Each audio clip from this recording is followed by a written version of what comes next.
Bitte schmettern Sie den Startbutton. Heute ist ein guter Stream und gleichzeitig ein schlechter Stream. Ja, du weißt es aber, es ist, ne? Du weißt es aber, es ist, ne? Timmy Boy, grüß dich daheim, Popomann. Haben wir schon lange nicht mehr gehabt. So, Kruzifix, YouTube-Sepp. Bequemen Sie sich hier rein. Super, so ist es schön. Einen wunderschönen Hobby! Übrigens, 1 Bierger, jetzt hätte ich fast gesagt 1 Micker, ist er gar nicht Micker. Donnerstag, 20 Uhr, fucking Halloween. Heute ist ein guter Stream, denn heute endet der Horror-Oktober. Oh Gott! Ich hoffe so schwer, dass die 2 Kapitel einfach sanft von der Hand gingen und dass ich dann einfach das letzte Mal 5-mal so viel schwitze, wie normal von dem Sessel aufstehen kann und sagen kann, leck mich am Arsch bis nächstes Jahr dann. Löwensepp, merci dir, habe die Bierger. Bin gespannt, was die letzten Kapitel so kennen. Ich weiß überhaupt nichts, ich habe keine Ahnung. Ich hoffe, dass sie überhaupt erst einmal funktionieren. Das ist einmal das Erste. Es war doch sehr, sehr buganfällig, Hellseed am Anfang. Und es gibt noch nicht recht viel, wir sollen sagen, man kann ja auch nicht nachschauen. Das Spiel ist nicht einmal ein Tag alt, sozusagen. Hosenunfall, Bremsspur, was? Bremsspur in der Unterbuchs, das ist ein langes Wort. Die Bremsspur in der Unterbuchs, langes Wort.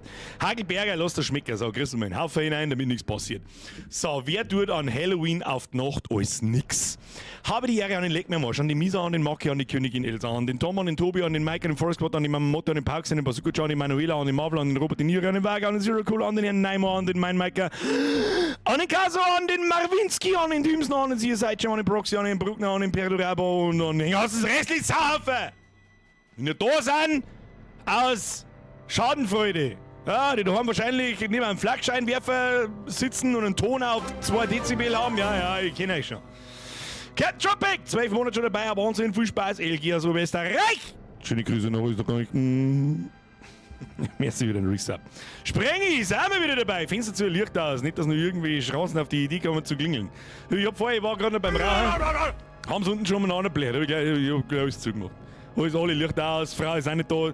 Das kann ein Problem werden, ich bin komplett allein im Haus. Aber die Hunde sind da. Das war. Nein! Schluss. Bathroom, merci für den Zwickel. Habe ich dir gerissen mit Späßchen. Hier sie. Ich glaube, da möchte jemand. Aus dem Urlaub gönne mir Ads Moinkbolz und deinen Stream. Oh. Ja, jetzt haben wir Bock auf Moinkbolz als diesen Scheiß da zum Spielen. Ich sag das freiwillig, wie es ist. Mir klang's komplett. Es ist die 5. Woche, ich hab die Schnauze so voll, ich bin so dermaßen froh, wenn wir mir am Montag werden wir Call of Duty weiterspielen, schauen wir uns noch eine Runde an und am Mittwoch wird gezeichnet, das wären ganz gemütliche. Das wären so gemütliche, dass du sagst, leck mir am Arsch gibt's, das war ja gemütlich. Opa, du bist raus jetzt Kosten! Servus Meister, schöne Grüße aus der Arbeit. Pfui Teufel. Pfui Teufel, wer arbeitet denn jetzt? Morgen ist ein Feiertag. Firestone, merci dir, das ist zu viel. Gromi, habe ich Ihre Bürger auf ins Finale, auf den geilen letzten Nussbli-Oktober-Stream, ab morgen wieder normal November, Gott sei Dank wieder. Lieber Grüß aus Bonn von Gromi und Frosch. Kuss auf die Nuss, merci zurück. Fabel, endlich letzter Tag von dem Scheiß. Ja, jetzt hören wir wieder auf mit 25 € am Land zum Scheißen, Kinder. DRRRRT-Chef, Happy Halloween dir. Ich wünsche ich Ihnen ebenfalls. Selber gerne mal Kuss auf die Nuss, Dankeschön. Schluss jetzt, Schluss, Schluss, Schluss, aus, pfui. So, wir fangen um Punkt 10 nach 8 fahren wir runter. Da werden wir wieder einen Speedrun-Healing. Das sagst, gibt's das. Wir haben jetzt seit 4 Wochen lang trainiert. Horrorspiele trainiert, sozusagen. Mit der schreckt man halt nicht ein einziges Mal. Wir laufen einfach durch. Jedes einzelne Rätsel werden wir sofort lösen. Und um 10 von 9 ist Schluss. Nix. Das wird durchgespielt heute. So, kostet es, was es will. Kostet es, was es will. Also es funktioniert nicht. Wenn es kaputt ist, dann kann ich auch nichts dafür. Was soll ich machen? Ja klar, du und Speedrun. Riesig, Mike. Ich hab schon Speedruns gemacht. Da bist du noch mit dem Holzschwert und mit dem Christbaum rum, Alter. Steve, wir haben wieder da. Schaut, dass Oktober gar ist. Überhaupt ist es schade. Was ist das schade, wenn du einmal wieder da bist? Dann geht weißt du was, der Monat nicht da. Familienbetrieb arbeitet. Opa! Ist also mal, ja gut. Ja gut, dann ist ja wieder was anderes. Dann ist ja auch alles straight in die eigene Dash. Das ist ja ist wieder was anderes. Franz, du bist da raus! Ida Rat, Jassan das Ma den Haarockt auf Mitte November schieben. Ja, Ida, da sagen, ihr könnt euch den November komplett in den Anus schirmen. Franz. So schaut's aus! Hören wir mir jetzt wieder auf mit zweistelligen Beträgen, das war super. Franz, Opa, merci. Snief, selber gerne, merci, Fabian, merci. Manu!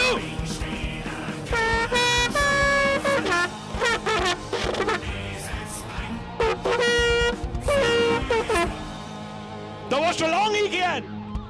Manuela! Welcome to the squad. Aber im Chat. Habe die Ehre, Manu. Kuss auf die Nuss, danke für die Mitgliedschaft. Klar, Mietzi, mir ist wieder ein Reset, Zitronenbesen, überhaupt roter Bazooka, ciao. Merci, habe die Ehre, Bier auf und gescheiten Hosenunfall. Ja, bin gespannt. Ich bin prepared. Unterhosen liegt bereit. Bremsspurt liegt bereit. Es wird angelegt, es wird angeschnallt. Und Punkt 10 nach und geht's los. So schaut's aus. Klar, Mietzi, mir ist wieder ein Reset, Zitronenbaum, mir ist wieder ein Reset. Happy Halloween, auf geht's in die letzte Runde. Wahnsinn, das ist jetzt schon wieder rum. Bist, schaust, sieht mir wieder Last Christmas. Das ist richtig. In 2 Monaten ist Weihnachten schon wieder vorbei. Das sind 8 Wochen. Das ist so utopisch. Ich weiß, was das soll. Sinoman, merci dir! Lustiger Mann aus dem Internet, belustigen Sie mich! So dick bin ich gar nicht. Aber hat Mann gesagt. Tommy!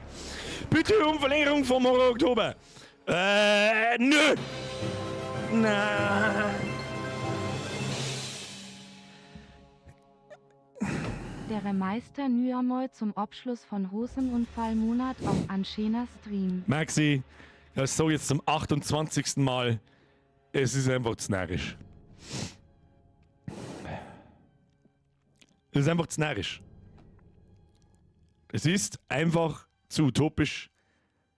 Und ich weiß auch nach dem Horror Oktober weiß ich nicht, was ich zu sehen ist anderen Song soll. Ich weiß bloß, dass ich das zu dir schon ein paar Mal gesagt habe.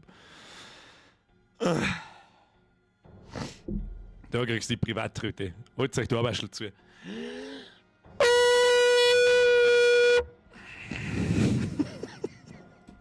Maxi Miesse! Schluss jetzt mit der Scheiße! Himmel fallen! Und der Trigger ist auch noch kaputt on top. Was für Trigger?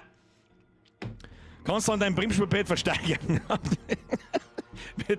Wer das freiwillig haben will, dem kann ich nicht helfen. Da ist Schwitze jetzt schon wieder. Ah ja, pickt von selber. Da ist kein Klebestreifen mehr unten drauf. Na? Ist keiner. Ja, siehst du, da ist die Folie habe ich wieder aufgepickt. Pickt von selber. Immerhin war es nicht zweistellig. Wohl, ja, schon. So.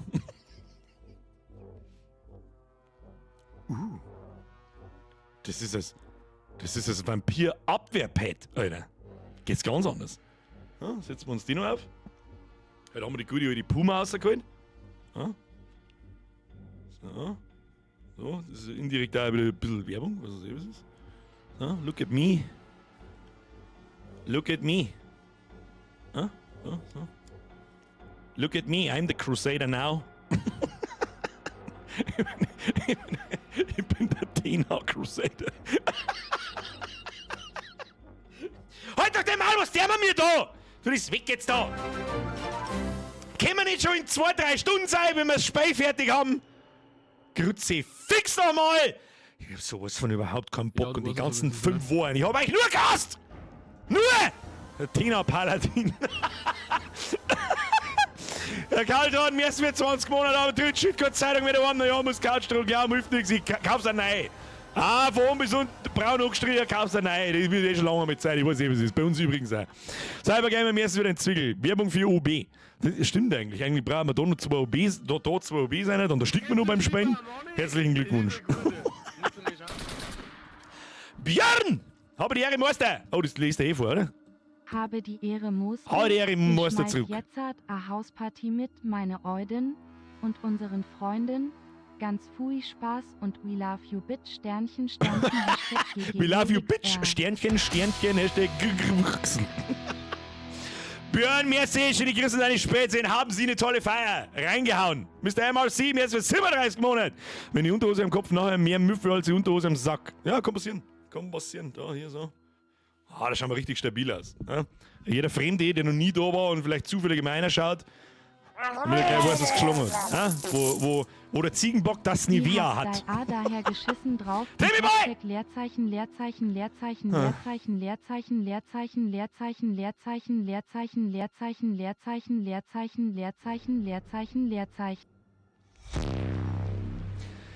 Ich hasse euch alle, aber an Timmy hasse ich ein bisschen mehr wie alle anderen. Timmy bei Merci. Lesezeichen wird auch jetzt mal lustiger. Ja, halt in Grenzen. Leuchtrasch Google, 3 Stunden später und der Birger läuft immer noch im Kreis. Kriegen wir hin. So, ist jetzt bald einmal 10 noch. Leute, Kuss auf die Nuss. Dankeschön. Schluss jetzt mit der Kacke. Wir machen jetzt einen Ton aus. Es ist fast 10 noch. Das muss klar, warum mache ich jetzt OBS klar? Was habe ich jetzt für einen Schlaganfall gehabt? Das habe ich noch nie da.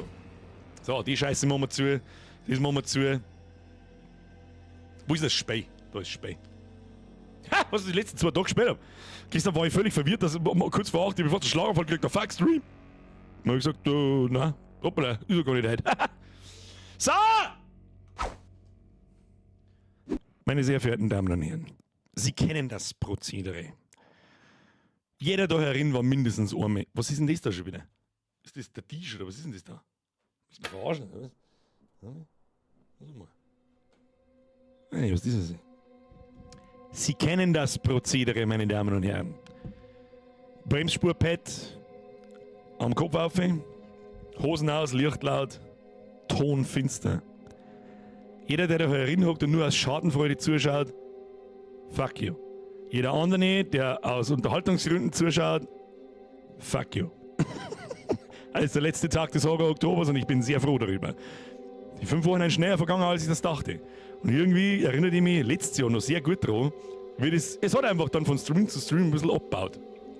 Da hat uns dieses Spiel hier rausgerissen, so ein bisschen, dass da irgendwas abbaut. Heute ist Hellseed 1.0, der Full Release des Spiels, erschienen. Timmy Boy, merci für den Euro. General Demon, merci für deinen Resub von 63 Monaten. Und die letzten beiden Kapitel. Wir haben also noch 3 Kapitel vor uns. Ich habe keine Ahnung, was auf uns zukommt. Die letzten 5 Kapitel waren nicht recht angenehm. Wir werden sehen, was passiert. Und darum lehnen Sie sich zurück. Haben Sie Spaß. Nicht. Hat schon wieder jemand gerissen, ich hab's genau gesehen. Ohne Bremsspurpad brauchen wir nicht anfangen. Das zieht mir da einer. Wegen so. Über die Armmuschel drüber. Das ist gut. Das schützt vor Gehörschäden. Biermann! Gleich haben wir es geschafft für dieses Jahr. Durchhalten, Bierger, Hashtag Hosenhotel, Nussblickhups. Wenn ich den Sound schon wieder her, wird schon wieder zum Herscheißen! So, und ihr passt's auf. Was ich tun muss. Selber krieg ich's nicht zusammen. Chapter 5. Plot Twist. Press a key or button. I'm a button to button. So, wir haben jetzt wieder aus dem Krankenhaus rausgesteppt. Put the missing photo back. Wir haben noch gar kein missing photo. Soweit ich mich aber erinnere, ich habe okay, haben wir schon gedacht, so nicht, mein Freund. So, wir haben jetzt da wieder zurückgegangen, gell? Ich habe überhaupt keine Ahnung, wo wir überhaupt hin müssen. Aber ich habe sehr lange drüber nachgedacht, was das für eine Gaudi und was das für eine Bums-Scheiße war in diesem Krankenhaus. Warte mal, kann man da hinschauen? Nein. Wo genau haben wir jetzt da eigentlich? Kann man das Ding drehen? Ja. Ah ja, Twixbude war es, genau. Der Code war keinesfalls für diesen Lift. Der Code ist für den Schrank im Büro, Freunde der Sonne. Bin ich mir fast sicher. Warum muss ich da so langsam gehen? Kann man das Krankenhauskapitel war hart, ja, das ist wichtig. Warum ist jetzt da keine einzige Tür nicht auf? Kann man das irgendjemand sagen?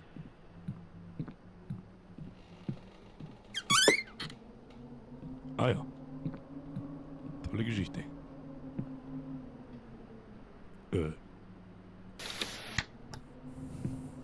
So nicht. Was kneigert's denn da die ganze Zeit? Was mit den Marias da? Oh. Monados. Wieso ist jetzt da kein...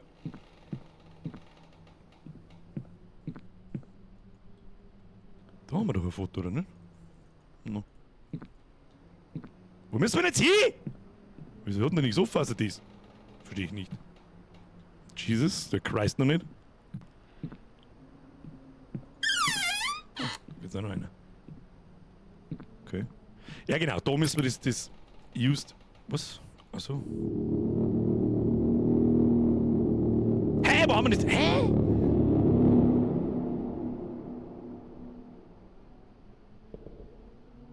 Na. Und jetzt? Kann ich da reingehen? Lass mich drin. Ja, und jetzt? Ist jetzt was Tolles passiert? Ich weiß es nicht. Na, jetzt haben wir das Viech triggert oder irgendein Scheiß. Steht auf einmal, das Foto steht da.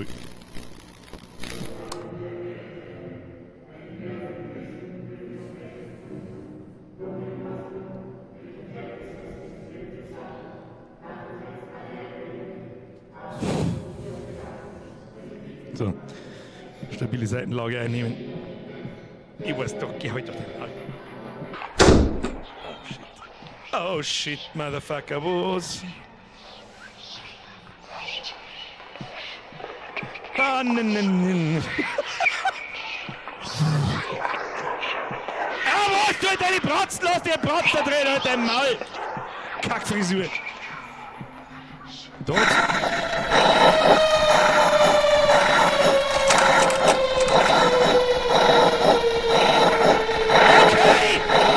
halt die Schnauze! Okay, wir gehen mal. Was ist denn jetzt? Ich geh in den Schrank, ey. Da bin ich gut aufgekommen drin. Da ist schön, da bin ich.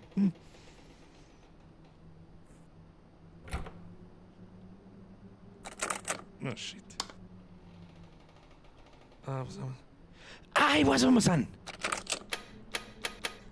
Ha, ich weiß, wo wir sind.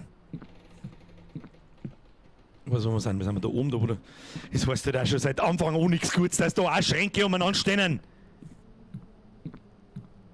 Hast du die Kreuz nicht umdrehen können? Nein, ich bin mit dem Mauszeiger vorbeigefahren. Oh ja, das hält, ist gut für uns.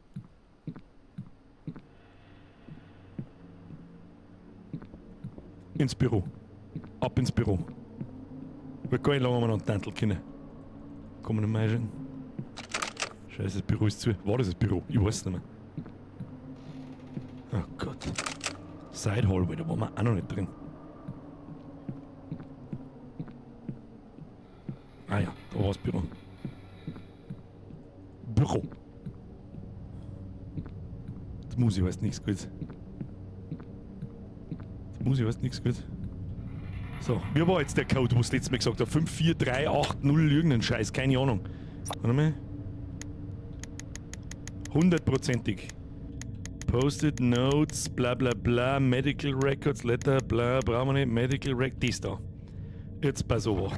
Und so, 1, 2, 3, 4, 5, 4, 2, 3. 100%ig. 100%ig.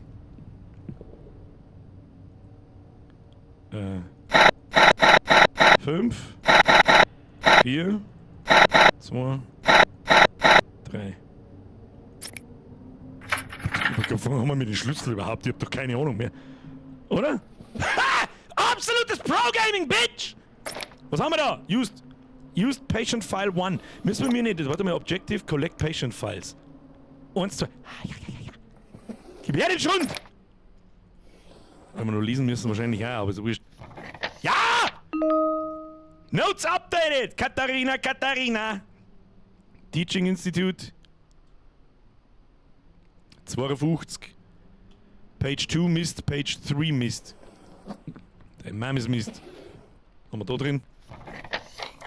The Turin Court, represented by Judge Alberto de Messina, having taken note of all the evidence presented by the investigators.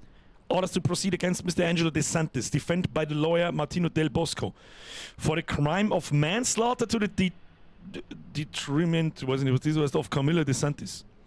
The accused was driving an Alfa Giulia with number plate blah blah blah along Provincial Road 188 together with the victim and proceeding beyond the speed limits in force. Haben wir einen Autounfall, haben sie gebaut, he lost control of the car and going off to the road and bumping violently against the tree caused the death of the passenger from the head trauma. Aha! Was war jetzt das? Ah, was? Detriment ist gleich Nachteil, Schaden. Ja, haben wir wieder was gelernt. Ja, Englischstunden bei Birgen. Was ist mit den Patient Files? Summons to the trial manslaughter against. Ah ja, gut, also er hat's umgebracht.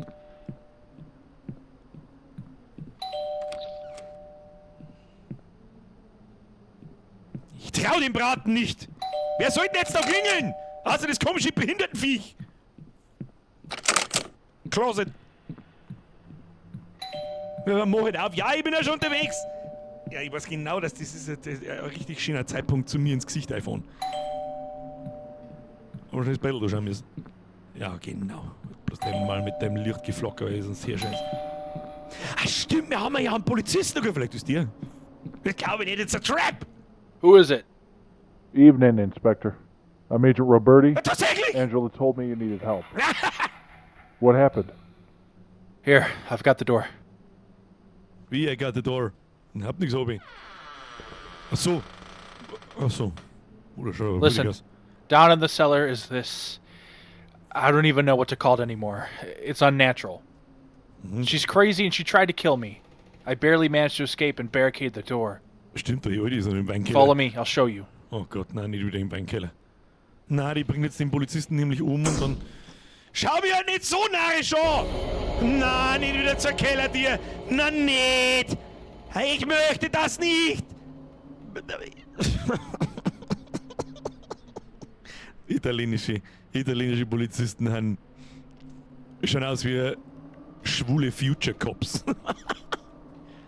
Möchtest du wetten, dass wir mir jetzt die Kellertür aufmachen? Gibst du mit? Alter, deine Schritte hinter mir machen mich wahnsinnig, du Affenkind. 100%ig stirbt der.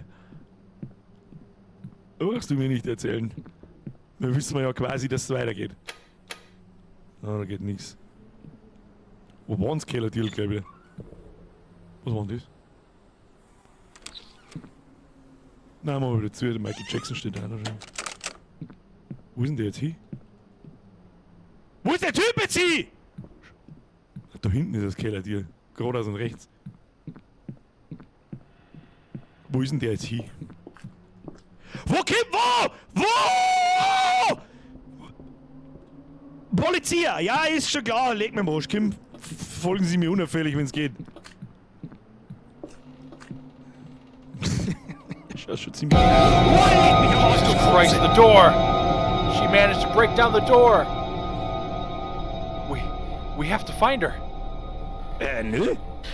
Follow me, Inspector. Ja, das ist Knarre! I'm armed. Okay, I've got your 6. Be careful. Check die Gürtelschnalle, Bruder. Alter. Na, bitte nicht. Die wird jetzt umgebracht und ich muss mich im Schrank verstecken, oder? Oder? Merke, wir haben da links einen. Nein, wir haben da einen und oben einen. Mehr gibt's noch nicht, glaube ich. Ach Gott, was... Check that ass! Oh my God! Geht auf! Holy shit, du... Kill the demon? What? How? What? Gib Knall! Ja! Peng, peng! Wie? Ha, was? Ja, wie, wo? Oh. Oh no. Oh, ganz schön die Blutletten hingeschissen, du. Oh, leck, was ist denn das für eine Assi-Scheiße? Was ist... Oh. Oh, leck. Oh, leck, was? Ah! Alter, Alter, was bist du... Wer immer das... Was bist du für ein Hurensohn, Alter? Ah. Ah! Ah! Was? Ah! Ja, Alter, wie schnell muss ich da drücken? Okay.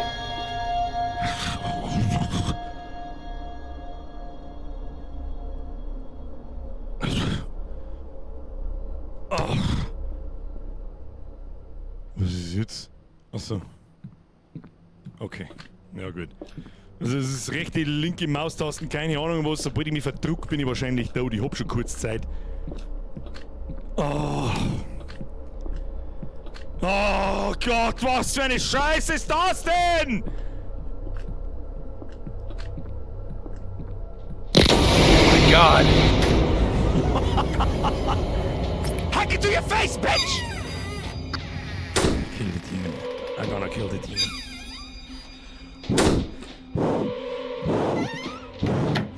Atmen, Birger. Beim zweiten Mal war es Space, ja, das stimmt. Ich hab tatsächlich relativ lang Zeit, ja.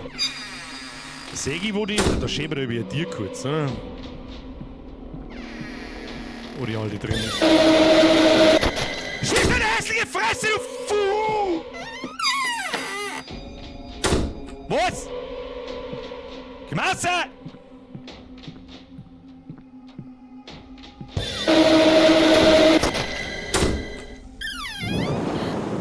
Damn! Out of bullets. Ja, toll!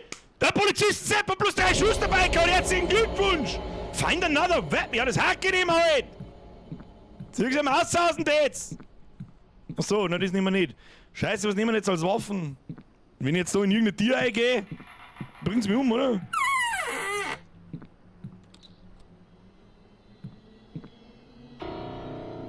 Scheiße. Na, lass das mir auf. Warum? Gib mir, weiß ich nicht. Da wirfst du mit der Cola-Dose oder mit dem Braut oder was ist das denn? Ach komm, Alter. Wo haben wir denn? Was war denn das? Im Auto. Boah, leck, Biermann, das ist absolut richtig. Biermann, das ist absolut richtig. Da war der Hinweis zu die Waffen im Auto. Ja, das stimmt. Aber da ist jetzt auch auf einmal die Tür auf. Aha. Gehen wir raus. Was haben wir da?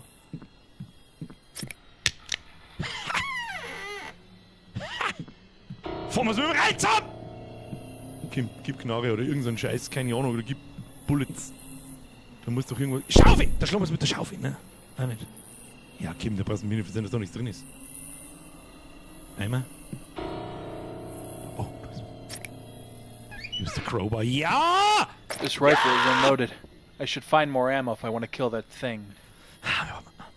Ja, der Basement Key. Subtiler Hinweis. Oh ja, Biermann, super gut aufpasst. Alter, du bist seit, das war vor 3 Streams schon. Ah, ganz stark, ganz stark.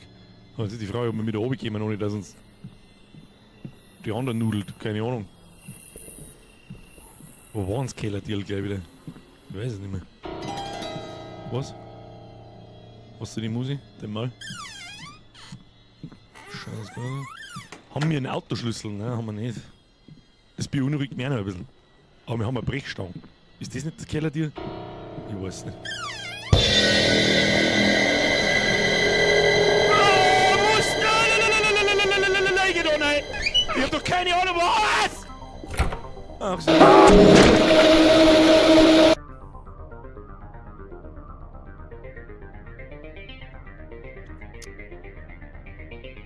Oh.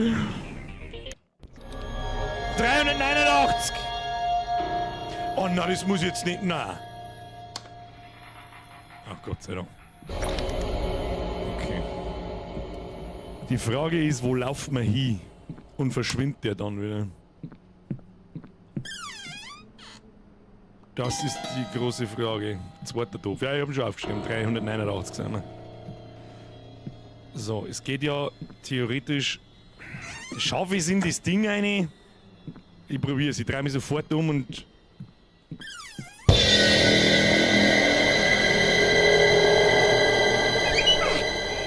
Schauen wir mal, ob er mich sagt oder nicht.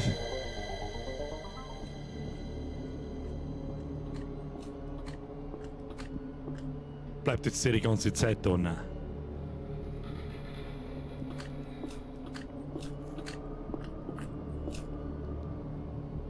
Oh, fuck off.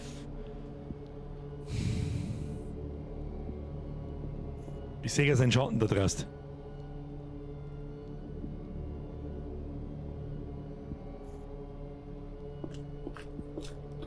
Ja, wie soll ich denn jetzt da vorbeikommen?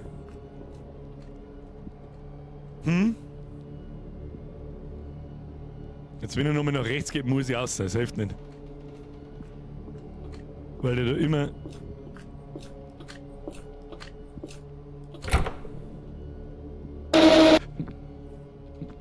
Ja, dann muss ich da la... Was?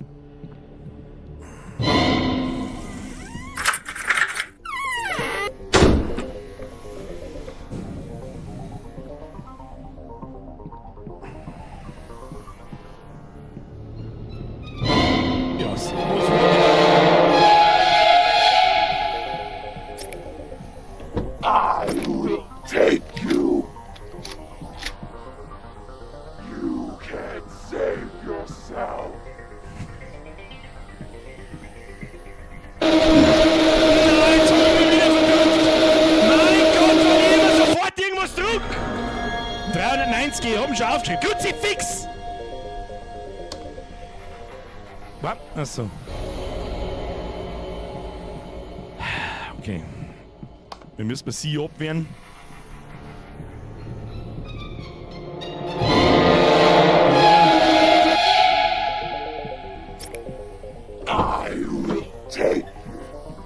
Na, nicht.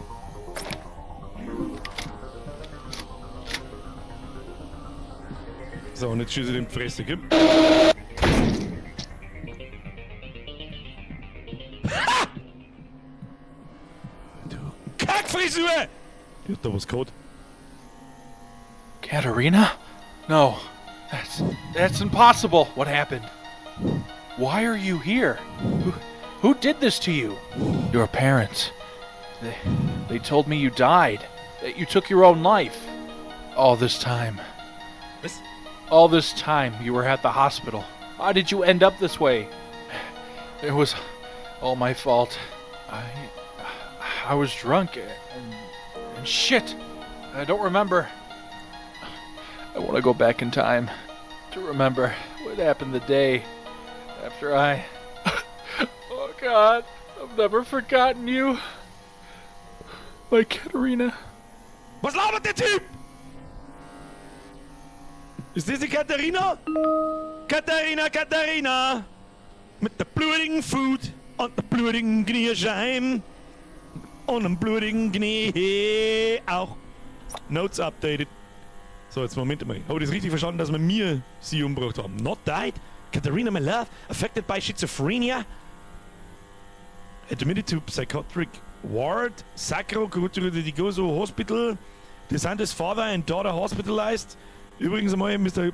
Good Rotation, merci wieder im 5er Kuss auf die Nuss, Cybergamer nochmal merci dir und Schmiedmax ebenfalls merci dir. Checkt irgendjemand, was da passiert? Ja, die wollten nur schmusen und du musst direkt umschießen. Kaufe ich mir jetzt auch noch. Oder was soll denn jetzt für ein Plot-Twist sein, der alles zu verantworten hat, oder wie? Mir. Hä? Ja, ich hab jetzt ehrlich gesagt auch nicht ganz. Aber um ganz ehrlich zu sein, ist mir die Story von dem Speer scheißegal, ich möchte einfach bloß, dass es fertig ist. Da übrigens! Ein aus! Wichtig. So, sehen wir jetzt mit dem Polizisten und dem Schuss meiner mit der Schrotflinte ins Maul, oder was? Nachladen, haben wir mit die Schrotflinten noch. Ich seh da keine im Inventar, ich seh gar keine in der Hand.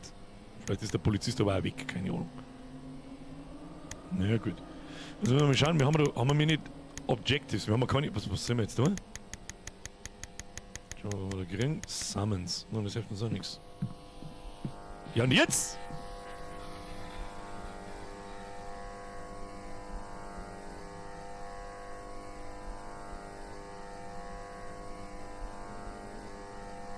Was auch immer das ist, merken uns das mal. Dass man. Die hat man das sonst auch schon nicht mehr kennen, Nicke. Was tut da auch ganz komisch. Das merken wir uns einmal. Die ist neu.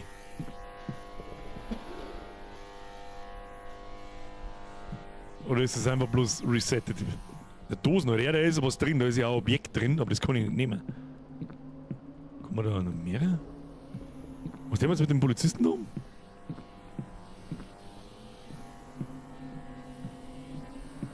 Da fein Dipf, wo fein Dipf. Vergiss für einen Verstärkungsset nicht. Der war schon Runden, die Tier ist ja jetzt auch vor mir auf. Ah, das haben wir auch schon ein paar Mal gehabt. Den drei jetzt schon zum 4. Mal, glaube ich.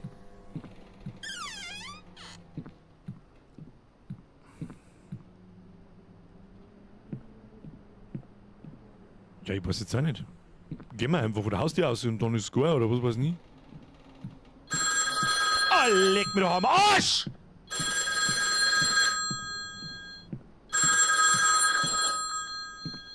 Okay.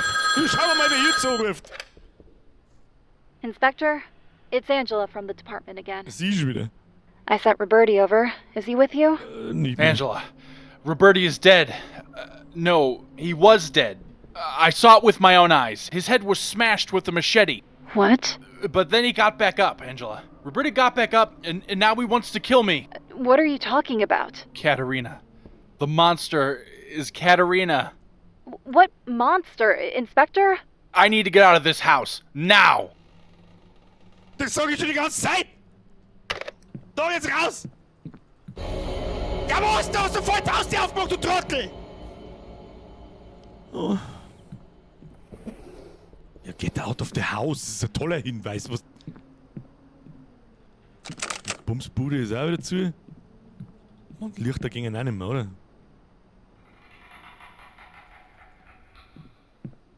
Also was die Story betrifft, ich bin maximal verwirrt. Ja, Hauptsache überall ist Blut. Achso, da haben wir ja ein Gesichter geschossen da, gell? Ja, ich erinnere mich.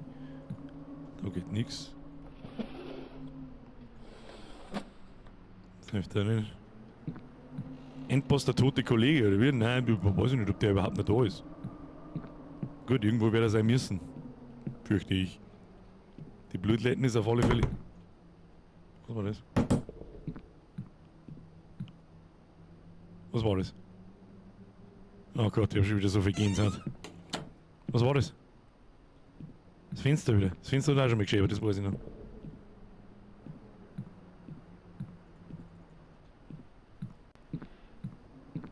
Was war denn das? Mann, wieso geht denn nirgends das Licht?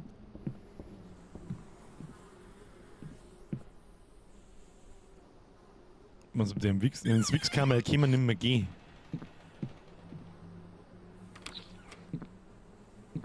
Da können wir aussehen. Na. Wo waren da gleich wieder draußen? Ich glaube, wir sind einfach schizophren und brüten uns, das kann natürlich auch sein. Das hilft mir nicht weiter. Geht's im Keller weiter? Ich hab keine Ahnung. War mal in der Tier da hinten jemals drin? Wie laut hatten eigentlich die Lampen? Leg mir da am Arsch dann!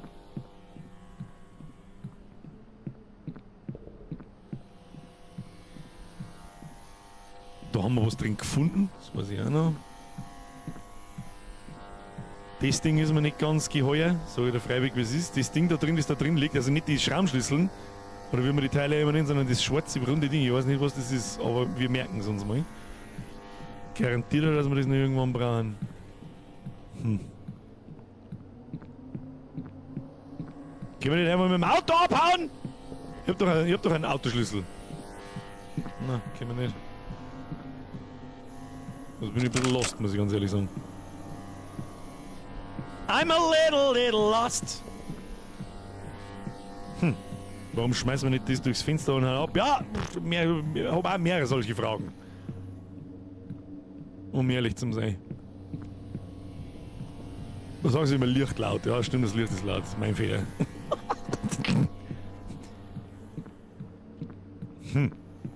Kannst du in den Keller oben, wo die alte rausgekommen ist?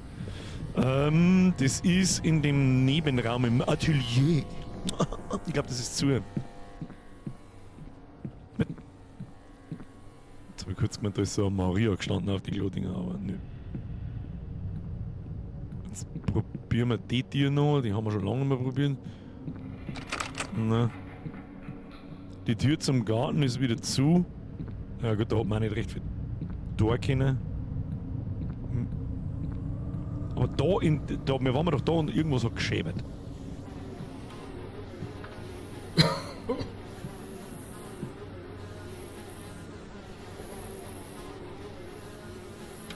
Okay. Gaskanister.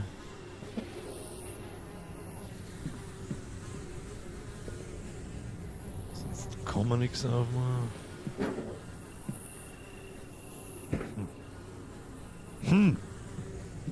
Machst du das Super Mario ab durchs Scheiß aus? Ja. Schön was.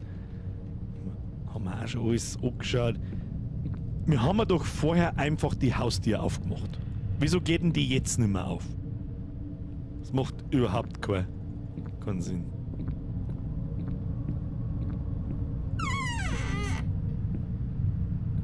Und wenn ich da Vierer gehe, wird Musik more intense. Wenn man das heißen möchte. So, wir kommen da nicht mehr rein und da war es ausgegangen. Also in den anderen Keller. Jetzt probieren wir es da herum nochmal. Na. Das Ding.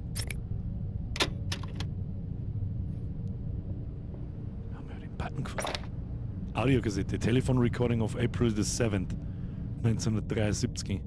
Scheiße, wo war der?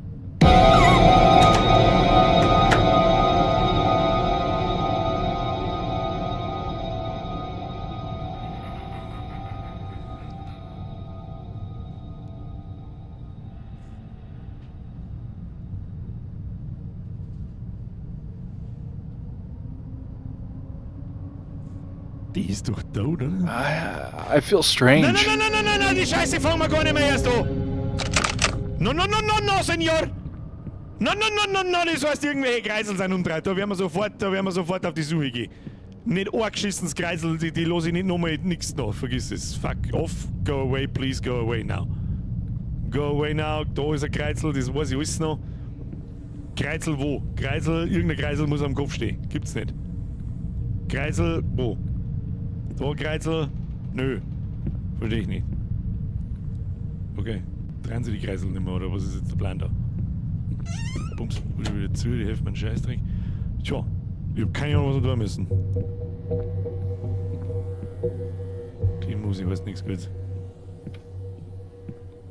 Mal kurz ins Klo pfeffert oder so? Nein, auch nicht.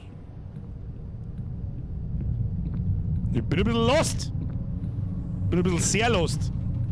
Wir können uns die Kassetten auch nicht mehr anhören. Ich glaube, das war so ein einfacher Event-Trigger. Was passiert denn? Können wir mir das los? Oh shit. Oh shit, was ist denn jetzt? Können wir mir aufhören? Wieso dran sind die Kreuzeln nicht mehr, aber es wird... Was ist jetzt?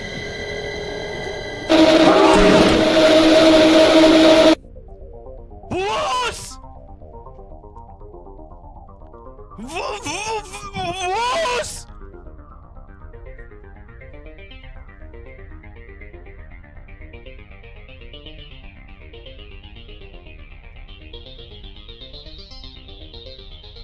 Verstehe ich nicht.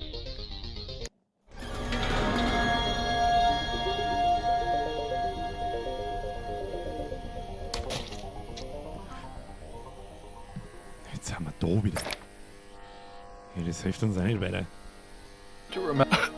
Oh God, I've never forgotten you. My Katerina.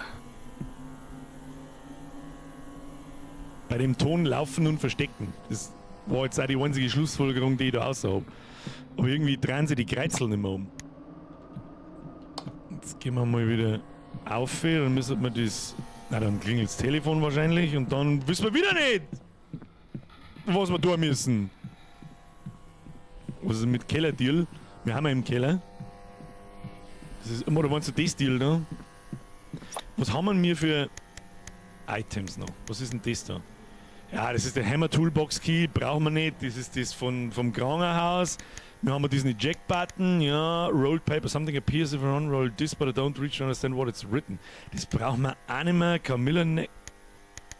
Sagen wir da, the Lucido and Katharina Necklaces, suddenly the full sentence makes realize, ja.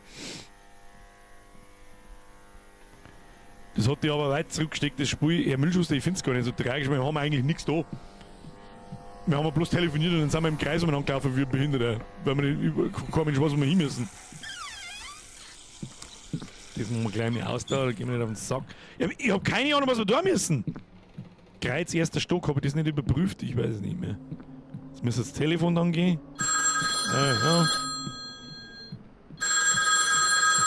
Kassette holen und ins Arbeitszimmer geht nicht, weil wir da nicht mehr reinkommen. Das Arbeitszimmer ist da drin.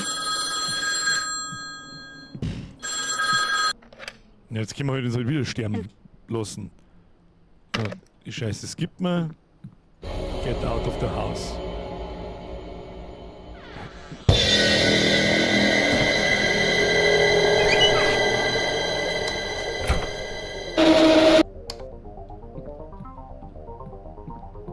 Okay.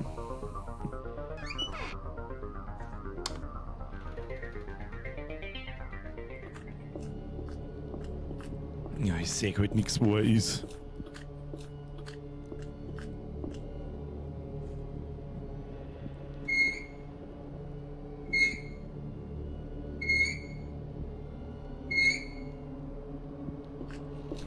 Was hat er denn jetzt da?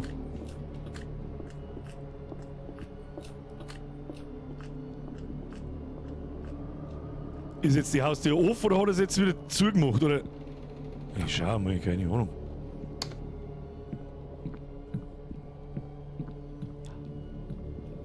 Tschüss dann!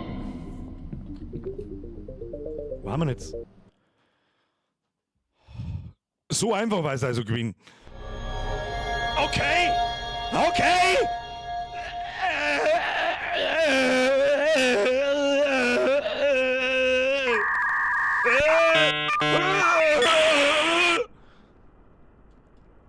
Press F. Für Throw Gaming. Meine Damen und Herren, das ist das neue Kapitel. Go to the police car. Was? Ach, das ist uns da. Ah, okay. Da ist es schön hell. Das ist gut für uns. Das ist also das Haus, in dem wir umeinander rennen. Gell? Stark. Jetzt darfst du im Wald um dein Leben laufen. Mhm. Ich bin jetzt okay. Okay, aber jetzt ist alles neu.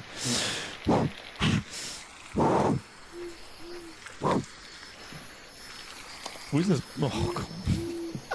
Leck mich doch am Arsch. Oder? Ah, leck mich doch am Arsch dann!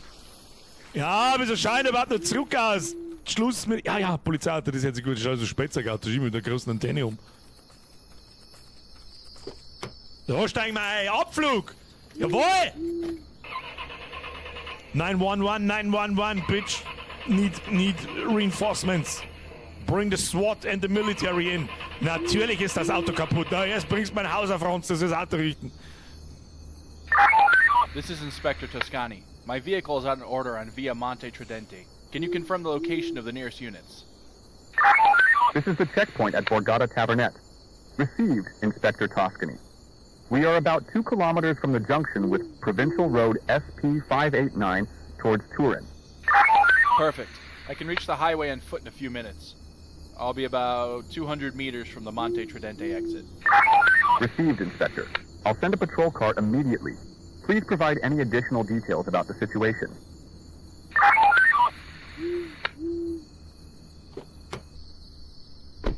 Was, ich soll jetzt da 200 Meter durch den Wald stapfen, oder was, bist du behindert? Ach nö! Ach komm, hör auf! Hör mir doch auf!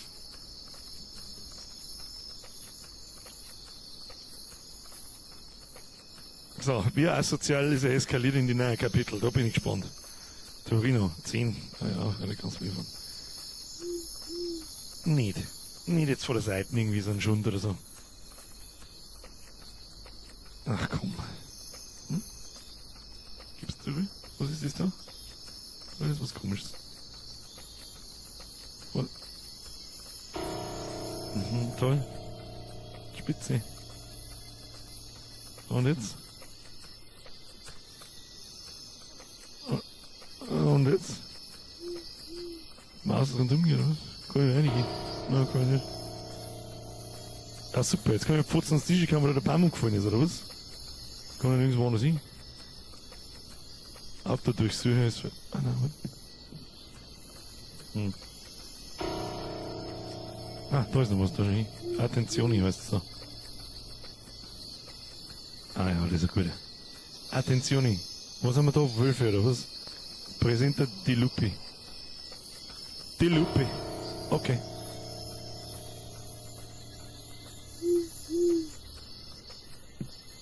Das kann man gar nicht. Du. Ja, was ist? Razy hauen sie sich hinein. Besser du jetzt. Schaust da oben, wenn es hell ist. Oh, da muss ich mich ducken. Das kann ich. Oder? Ducken. Lupi, heißt Lupi echt Wolf? Ulma, die Eule. Heißt Ulma wirklich die Eule? Das glaube ich nicht, Mr. Birdsepp. Nein, das glaube ich nicht. Jetzt bist du wieder ein Käse. Lass du mich da jetzt wirklich in aller Seelenruhe da durch den Wald laufen? Möchtest du mich eigentlich komplett verarschen? Oder was ist denn eigentlich? Das war ja klar. Na, die Eule heißt Ulma. Lupi ist gleich Wölfe. Was heißt dann Wolf? Lup. Ah ja, ich hör's. Lupus heißt Wolf, okay.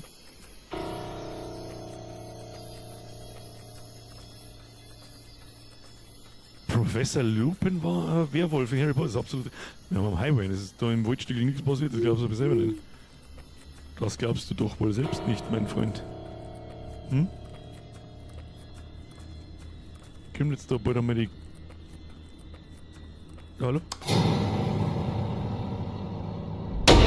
Nee! Nee, nein!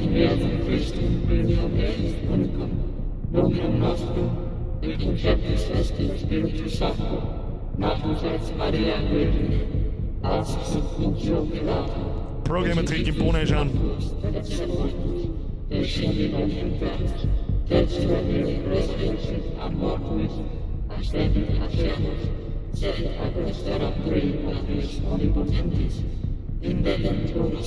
Und jetzt? Oh! Oh, leck du Wichser! Wo bist du ein Arschloch? Oh.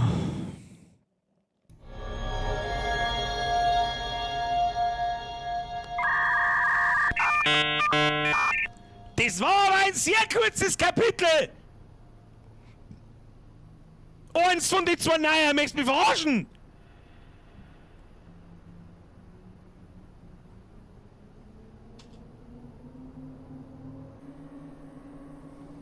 Oh no. Where am I? In the 1950s, the old owner of this house built a bunker, out of fear of another war. We are in that bunker now, underneath the house. And who are you? We are known as the Devil Worshippers. We are devoted to Satan. And what the hell do you have to do with any of this? We know you found out that Katerina, your girlfriend, wasn't dead like you thought all this time. She was being treated by Dr. DeSantis. What you don't know is that Katerina was pregnant. Pregnant? Stimmt, das haben What do wir you auch mit dem remember Dings. about the night before Katerina disappeared? Not much. I remember I was at home. I got myself drunk because we had fought a few hours earlier. Führen da einfach ein ganz normales Gespräch. Katerina left, slamming the door and saying she never wanted to see me again. I fell asleep and slept through the whole night. I woke up the next day. I got a phone call telling me Katerina was dead. And I couldn't believe it. And I haven't had peace all of these years. Wieso soll dir dann das verzeihen? Mario, hey Birger, ich wollte dir einfach mal schreiben und dir danken. Deine Streams waren immer wirklich unglaublich viel. Es ist nicht nur, dass du unterhaltsam bist, auch deine Art fühle ich mich weniger allein. Danke dir. Landelseb! Her family Kuss auf couldn't die Nuss. stand the idea of Niemand bracht sie bei mir wieder people an. knowing they had a crazy daughter. So they spread the word that she was Okay, dead. Schlüssel. Okay, ich sehe den Schlüssel. But here's the kicker. She wasn't even crazy. That night, you went back to her place to apologize. And you made love. We made love. Mario, Don't mir ist remember dir. because it was actually the devil who had sex with Katerina. The devil that had possessed you. The hysteria attack was the first symptom that evil was growing inside her. What? You people are insane. Don't get worked up. I'm not finished. As you may have discovered, Dr. DeSantis, a few years ago, was involved in a car accident that killed his daughter Camilla. That's when we approached him. He was desperate, an easy target for us. We promised to bring his daughter back to life in exchange for Katerina. When the doctor brought us Katerina, we took her. We brought Camilla back to life, but with the seed of hell inside. And it was she who killed the doctor, her father, some days ago. She killed him? The doctor? But I saw him several times. He even tried to kill me. Ahaha, you saw the doctor. The doctor is died. What you saw was not the doctor, and you know it. Anyway, when Katerina gave birth, we performed a ritual to summon Lucifer. He took the baby and Katerina's soul, turning her into the monster you encountered. She was too dangerous, so we filled her with Thorazine and locked her in this bunker. But then you set her free. You're just a pack of maniacs and killers. I'm a police inspector. You can't just do this. When this gets out, you'll be drowning in a world of trouble. Voice acting. Calm down, It's Inspector. finest. Now you'll take a nice nap. And tomorrow morning, we'll decide what to do with you. Bonk.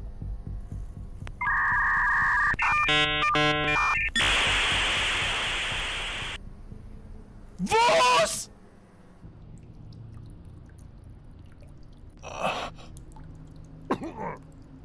Der Marvel bringt's auf den Punkt. Ein bisschen viel additional Story. Get out! Das ist ein bisschen sehr viel additional Story, sag ich auch ganz ehrlich. So, und jetzt sind wir in dem scheiß Bunker da herunten, oder was? Da bin ich jetzt aber gespannt, was da... Also Taschenlampen haben sie mir lassen, das macht Sinn. Okay. Ja, das hätte es nicht braucht, finde ich irgendwie. So. Da hätte man... Was haben wir? Pro-Gaming, alle.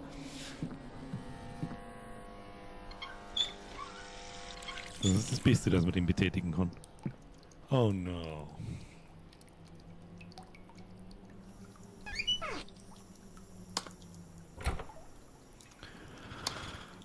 Ich mag nicht mehr von Sachen davonlaufen müssen. Okay, weiter. Geh weiter. Was ist da? Klicki. Genau. Dr. DeSantis was affiliated with a sect of crazed fanatics. They stunned me and locked me in this bunker, probably under his house. I don't know what they plan to do to me, and I don't want to find out. I must get out of here before it's too late. Okay. Scheint mir, wir durchsuchen wir da alles, damit wir nicht mehr zurück müssen. Schön, dass wir in meiner Gefängnisszene, dass wir noch Kastel hergestellt haben und was zum Trinken. Ne? Das ist gut. Haben gar nicht so tragisch, die Typen. A pencil for marking the way. Do you know the way? Siehst du das? Haben wir schon was gefunden. Das finde ich ist einer der besten, am positivsten herauszustellenden Sachen, das in anderen Spielen nicht so ist. Ganz kleine Objekte werden weiß markiert, wie zum Beispiel ein Schlüssel oder so. Aber dass man wirklich jedes drum angelangen und anschauen muss, ob man damit interagieren kann, weil man einfach genau schauen muss. Und das zieht dich viel besser in die Welt hinein. Aber soll ich sagen, nicht. Ein Asset aus dem Supermarkt Simulator. Ja. Ach du Scheiße, man muss an die Kabine irgendwie orientieren, nicht, gell? Ich geh jetzt einfach mit irgendwo hin. Okay. Können wir uns das da schon mal wieder merken, oder? Oh, das schaut mir auch als könnte ich mich da verstecken. Hm?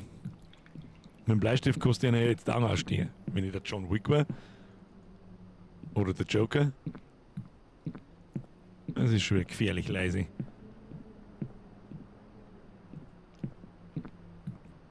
Voll realistisch, dass der da durchpasst. Entschuldigung, ja. Oh my god! Cutscene, Policeman, blub, irgendwas. Wer ist das? DeSantis? Hä?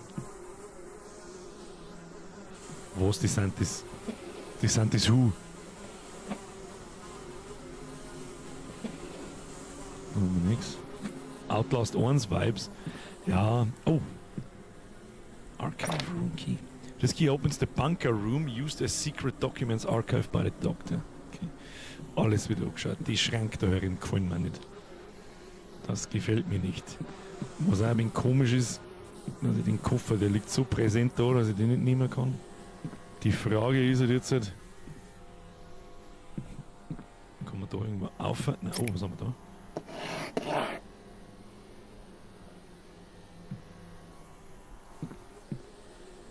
Hä?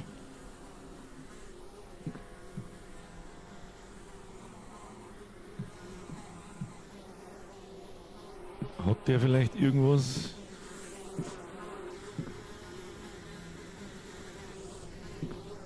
Schau, was war's mit der Hitman? Ach, da ist er.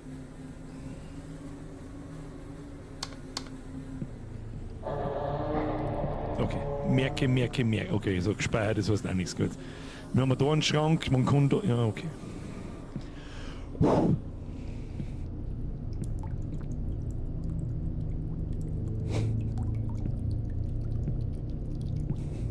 Ich wollte eigentlich anmerken, bin jetzt gespannt, ob der Horroraspekt bewahrt bleibt. Ich halt mir mal. Ach du Scheiße, was ist denn das?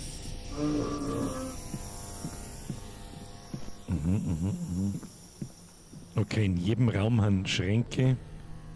Da was aufmachen, nee. Wir müssen mal alles durchsuchen. Alles. Keinen Bock, ich weiß genau, was da jetzt dann passiert. 100%ig laufen da die Typen umeinander. Und ich muss alle 2 Meter in irgendeinen Scheiß mich verstecken und keine Ahnung was.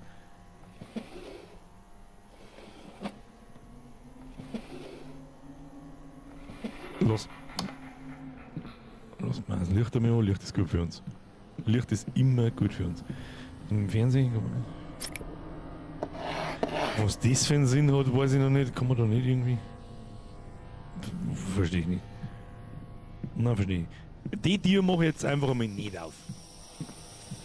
Kann man nebenbei essen oder fliegt dann das Essen durchs Zimmer? Herr Critical Light, ich kann es nicht sagen. Normalerweise fliegt das Essen durchs Zimmer. Ich hab... Was das soll, weiß ich nicht. Das da gefällt mir auch gar nicht. Too obvious. Shit is so obvious.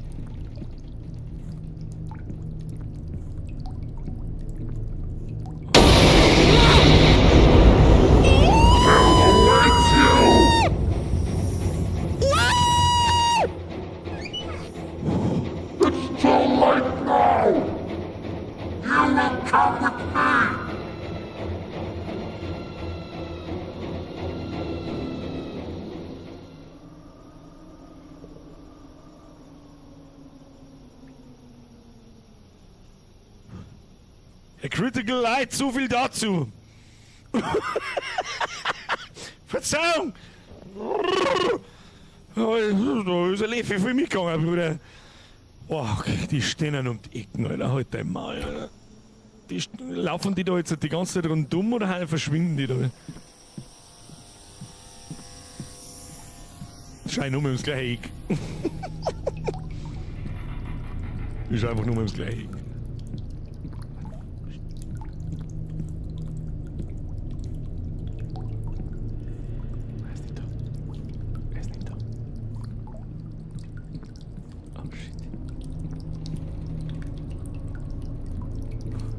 Okay, das... So, ich kann auch das da... Ja, ich verstehe es nicht.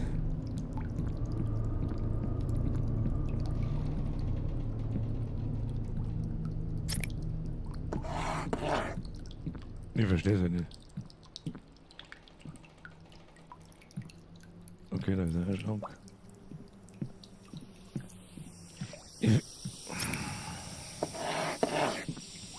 Was auch immer das für ein Sinn hat, ich weiß es nicht. Nochmal komische Tiere. Menschen.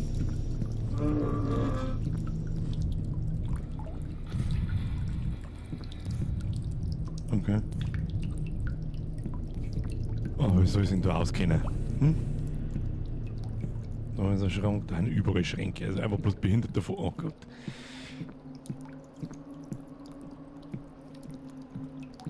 Oh, fuck off.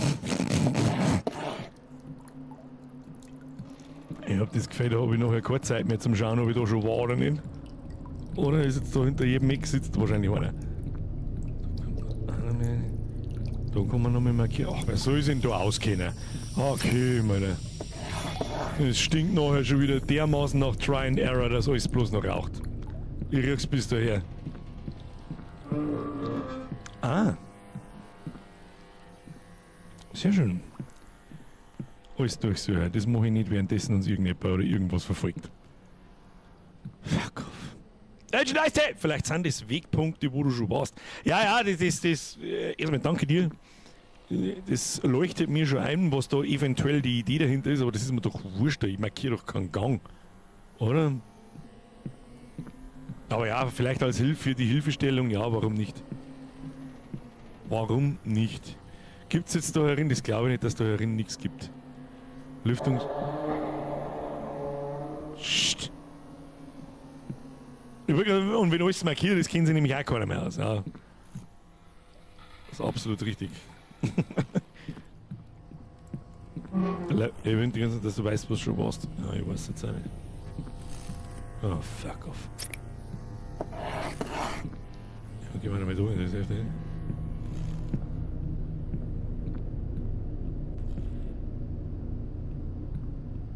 Müssen wir doch mal so ein Rodidier aufmachen. Ja, wer soll sich denn da auskennen?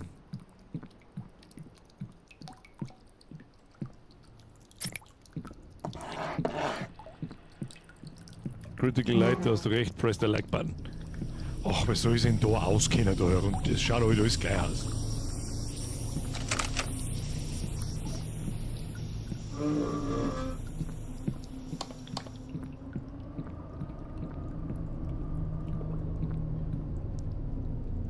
Hä? Archive Room. Okay. Interesting.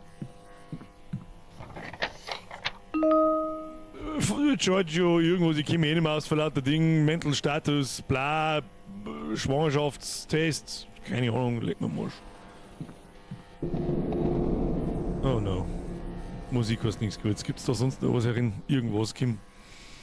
Sumselglück, habe ich drin, heute im Nachschuss war Gott sei Dank, hat der Dreck endlich bald ein Ende. Ja, same hier. Ich bin so froh, wenn wir mit dem Ding durch sind. Ich sag das, was ist, ich pack's nicht mehr. Es reicht jetzt einfach. Es lässt nämlich auch nicht nach. Ich renne umeinander wie ein Paranoid, ich weiß genau, wie es gemacht ist wahrscheinlich. Ich renne umeinander wie ein scheiß Paranoider jetzt schleichend rundum. Und dann, wenn ich irgendwann nicht mehr aufpasse, dann steht wieder einer ums Eck rundum. Sneef mehr sehr, links, rechts, vor, zurück, das macht Spaß. Großer Spaß. Die große Tür da hinten schaut doch ganz stabil aus, gehen wir mal zu dir. Guck mal, kann ich da wieder einen Twin-Tisch rein? Weiß ich nicht, den letzten Schrank habe ich schon lange nicht mehr gesehen. Den letzten Schrank habe ich schon lange nicht mehr gesehen. Ah ja, die gehen natürlich wieder gar nicht auf, ist eh klar.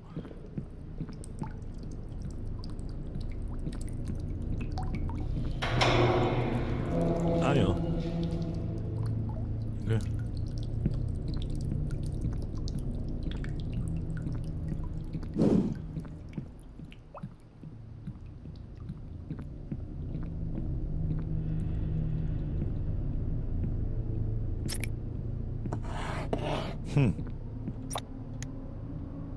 Müssen wir aussehen.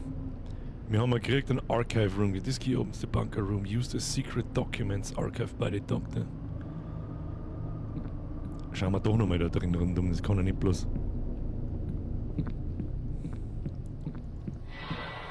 Die Türen kommen auch nicht mehr zu. So, die Tür auf oder so. Darunter vielleicht. Oder muss ich da jetzt einfach rumirren, bis ich irgendwas finde und keine Ahnung. Gar keinen Bock auf diese Scheiße. Vielleicht sollte man auch mal so ein Rodidier aufmachen. Oder es geht mit Sicherheit in Dosen. Garantierst du. Oh, da brauche ich nicht. Zurück kannst.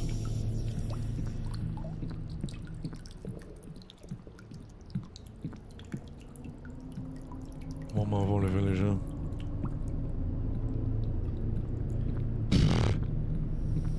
Was ist jetzt auch nicht, gell? Probieren wir mal so ein Rodidier. Da ist der Ritualraum. Ich verstehe. Haben wir halt noch gar keinen Anhaltspunkt, nicht, gell? Wo wir der Generator da ist irgendwie sehr auffällig.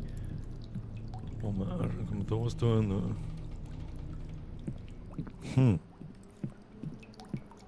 Der ist auch sehr auffällig, muss ich sagen, aber das schaut mir eher an wie so ein Spawnpunkt von so einem scheiß Viech. Sag ich jetzt freiwillig, wie es ist.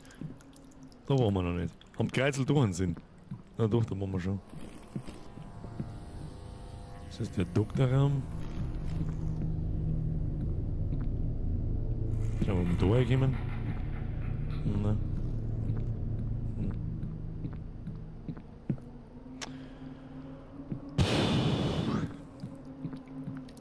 wir da? Da waren wir auch schon.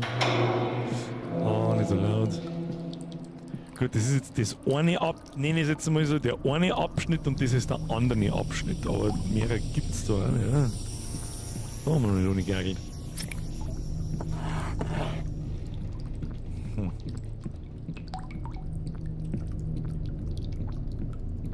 Oh, der Schrank hinten. Wie war das mit Metamal? Ja, ich war stets bemüht. Habe ich eigentlich zum Sumselglück und zum Znief anständig merci gesagt. Dankeschön. Kuss auf die Nuss. Ich hab dem verdammt, das kann ja nicht alles sein, da, oder? Was man da jetzt an File Missed Pages of Dr. DeSantis File about Katharina as patient. Warte mal.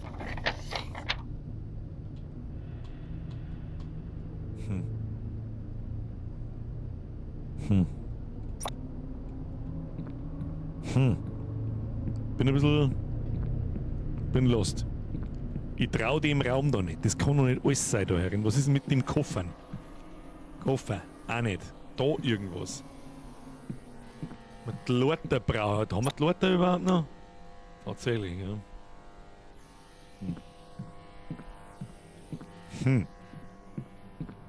Speedrun wo? Wer soll sich da merken, wo die Schranken zum Verstecken? Ja, das ist ein guter Punkt. Sehr guter Punkt sogar. Bin ich eigentlich der Einzige, der dem gerade der Sinn ein bisschen abgeht? Ja. What is my purpose? Müssen wir irgendwie da rauskommen. Die Frage ist wie und wo. Da waren wir noch nicht so oft, aber das Ding umeinander blinkt. Haben wir mir da herin irgendwas gefunden? Bei den Polizistentypen. Auch nicht, gell? Vielleicht irgendwo auf oder so.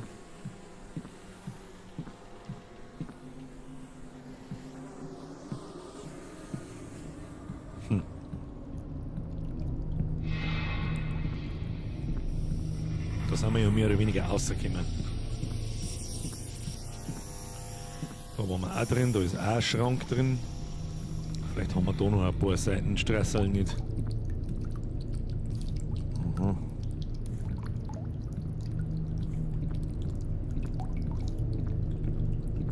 Aha. Ah ja. Schrank.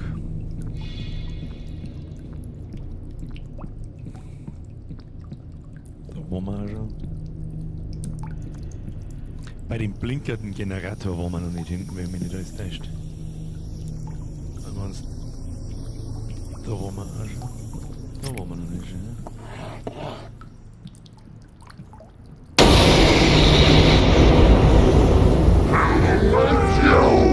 Oh fuck, wo hin? Oh! It's too late now! You will come with me! Jesus Christus! Bleib jetzt da sitzen, bis Musik vorbei ist! Dankeschön!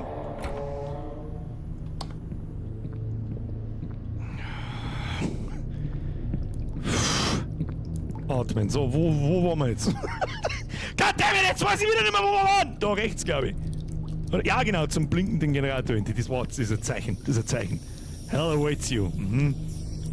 Wir am Arsch lecken mit deiner Scheiße, mit deiner frisch geschissenen Scheiße. Steht da hinten, der Wichser. Hinterher war ein Schrank gewesen. Waren wir schon. Wird hinbämselt. Bitte nicht nur einer. Nicht nur einer.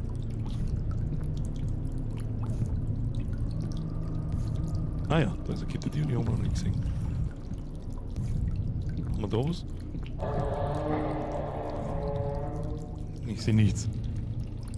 Geh nicht ins blinkende Licht. Das sagst du so leicht. Jetzt werden wir den Schlüssel da finden müssen, ne? Nehme ich an. Jetzt noch.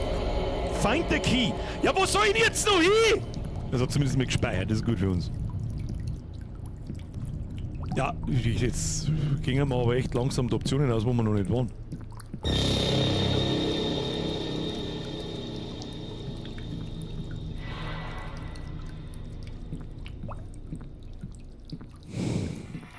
Merke, Schrank, da.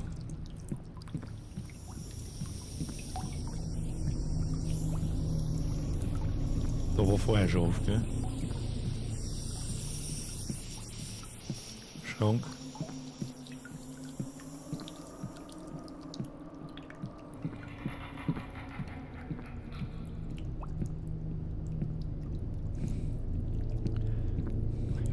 Alter, wo ist der Key?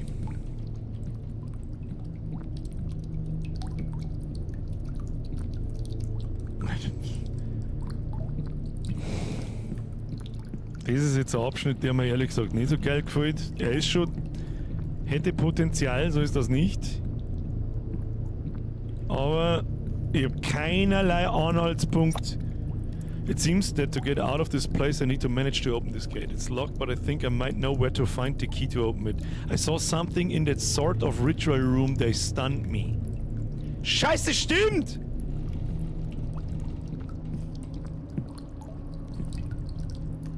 Gut, dass wir nochmal schnell gelesen haben.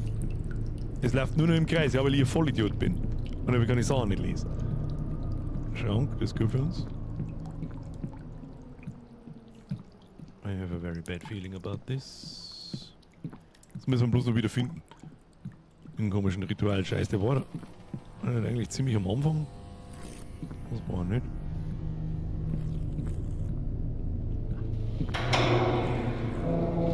Ja, aber wir kommen rein. Das ist die Frage. Hast du an der Pinnwand nicht gerade ein blaues Post-it gehabt? Oh, weiß ich nicht. Manuela, danke für den Zwiegel. Vielleicht kannst du deinen Raum aufsperren. Mein eigener? Wenn man jemals nochmal findet, der war nicht da, der war. Das ist mein eigener. Gehen wir mal nochmal zurück, ja, das kann man ja probieren. Irgendwie.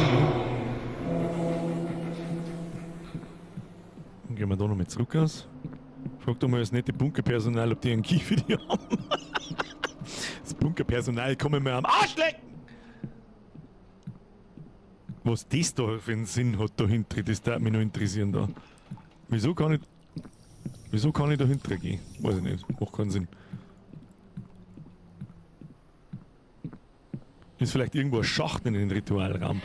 Auf das kann man tatsächlich einmal aufpassen, das stimmt. Schauen wir mal, jetzt haben wir wieder in unserem Raum, vielleicht kann man da jetzt aufmachen. Also, aber warum sollte man? Ist so die nächste Frage. Läuft da eigentlich wirklich Zeit? Tatsächlich. Lol. Aber sonst haben wir da herin nichts, gell? Wir müssen wenn wir schon mal einen Moment... Vielleicht hättest du dem Typen nachgehen müssen.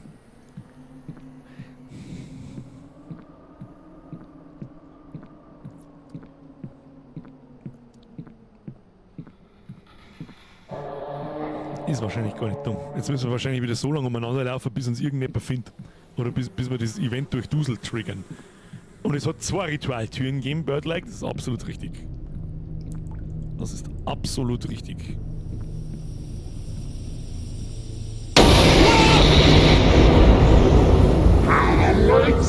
Du kannst im Arsch lecken, du Wichser! Oh Gott, hoffentlich hat er uns nicht gesehen. It's too late now! You will come with me!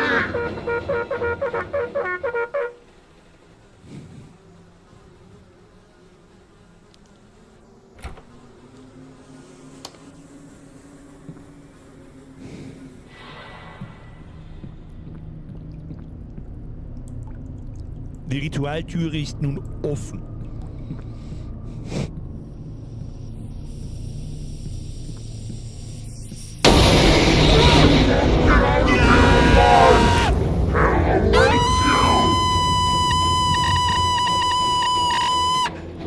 Einfach irgendwo hin!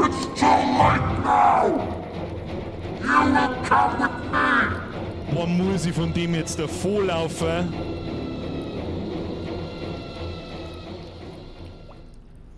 Muss ich den da rundum locken und dann... Bitte nicht. Please don't. Just don't. Just don't. Please don't.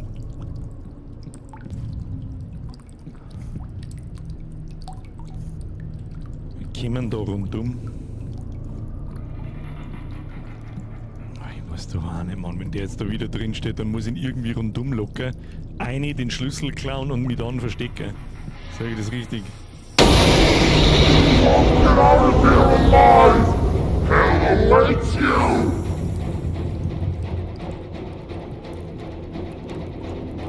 It's too late now! You will come with me! Wo ist der Schlüssel? Was machst du jetzt noch damit? Oh, Scheiße. You won't get out of here alive! Hell awaits you! Ja, wie soll ich jetzt da vorbeikommen?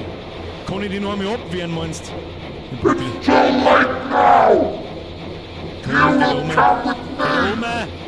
Was ist da oben gehen? Oh Gott, was ist denn das wieder für eine Behinderung?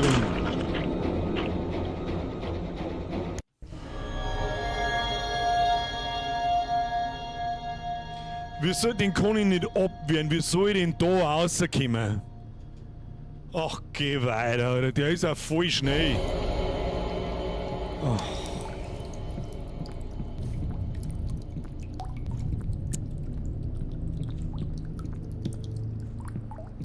Ja, Alter, mal. Da ist eine zweite Tür. Ja, aber die ist zu. Aber die ist zu. Ich muss den weiter weglocken. Wie soll denn ich da... Vielleicht bricht er jetzt die zweite Tür auf. Nimm mir einmal halbe mit, dann lass er die G-Likes wo.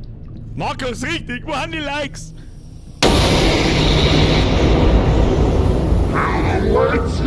Erstmal abhauen.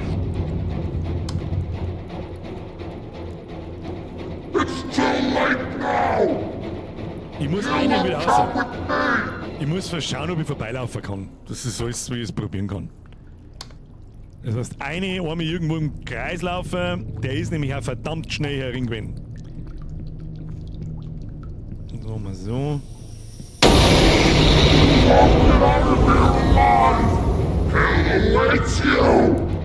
Gehen wir mal da. Oh ja. Ach scheiße, da ist ein Schrank hinten. Das ist von der falschen Seite.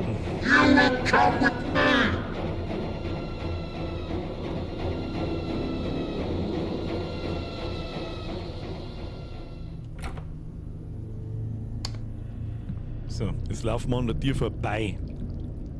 Oh, ist das mies, Alter. Gehen wir da vorbeilaufen? Gehen wir es probieren, oder?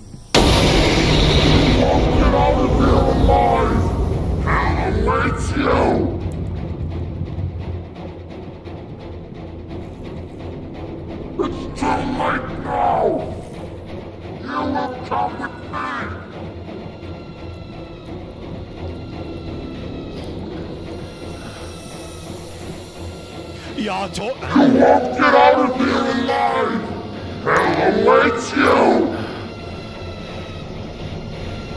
Lauf, Kim, lauf. Nein! Scheiße!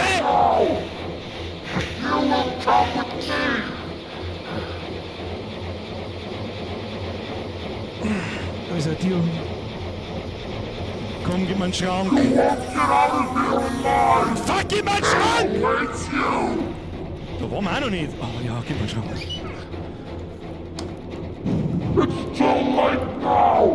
Gott, wie so eine Scheiße aus!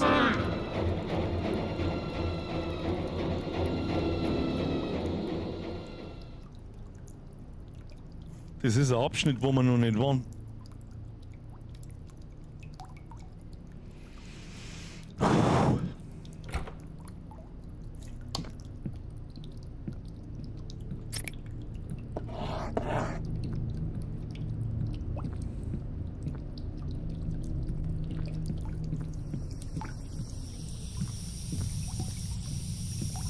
Was ist das? Ha, Scheiße aus!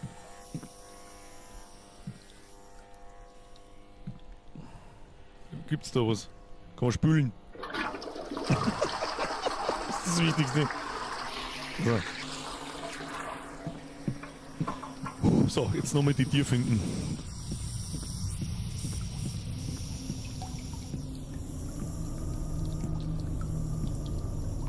Scheiße, wo war die Tür?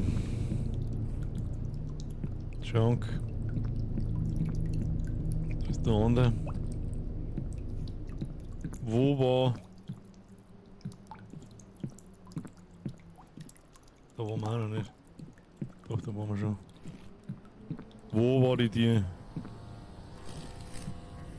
Wo war die Tür? Oh shit. Das ist der Ritualraum. Beim rot blinkenden Generator. Das stimmt.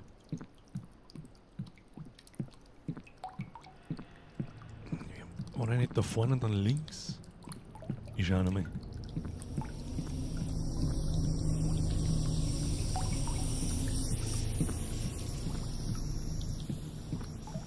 Da war der am Anfang.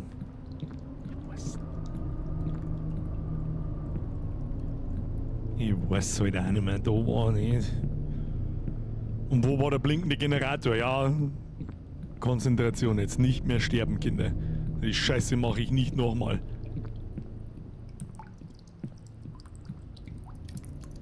Das hilft uns nicht, weil das ist der zweite Abschnitt. Das ist der zweite grässerne Abschnitt, der hilft uns nicht weiter. Ich glaube, dass wir da ganz weit zurück müssen.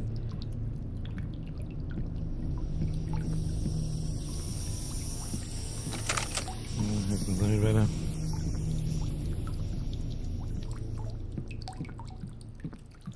Hilft uns da irgendwas weiter? Da haben wir angefangen, oder?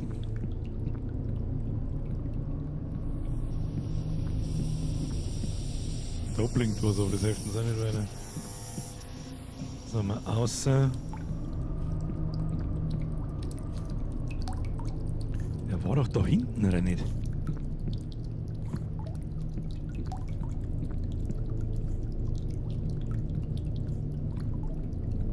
Bin verwirrt. Bin sehr verwirrt. Vielleicht findest du da im Raum zurück. Wir haben ja gerade an unserem Raum wieder vorbei.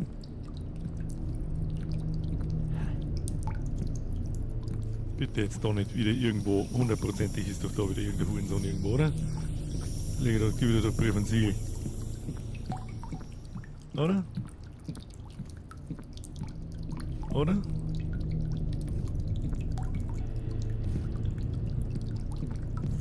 Ja, dann geht's dann in den zweiten Keller.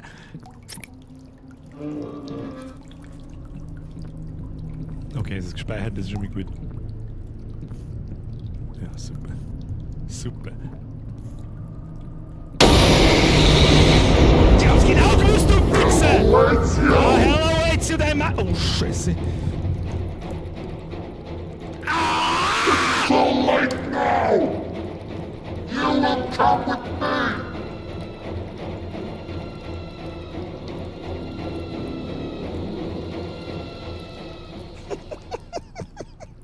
Oh, wir kurz reingeglüht so.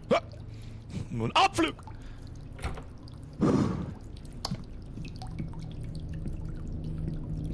Wenigstens stravanzen die nicht die ganze Zeit da umeinander. Ich mag's nicht verschreien. Aber wenigstens, wenn man in den Schrank geht, dann haben sie fort. Hoffe ich. Oder er steht ja immer noch da. Ja, das war ja kein so ein Eckerl, sondern.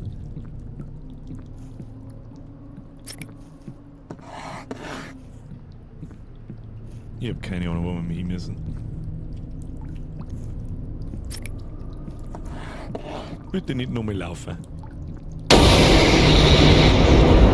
Oh shit! Ja, Kimmer! Ach komm, wie oft muss ich da jetzt da volllaufen von den Affentypen? So late now! You will come with me!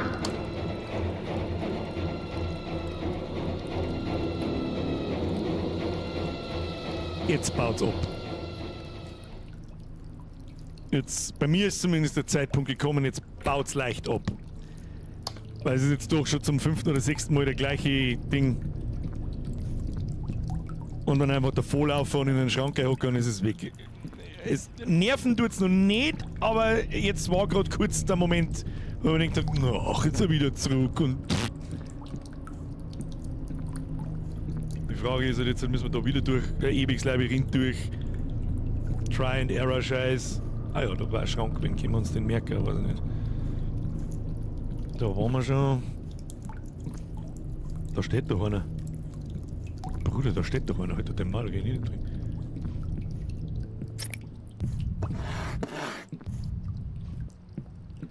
Oder? Da ist doch einer gestanden.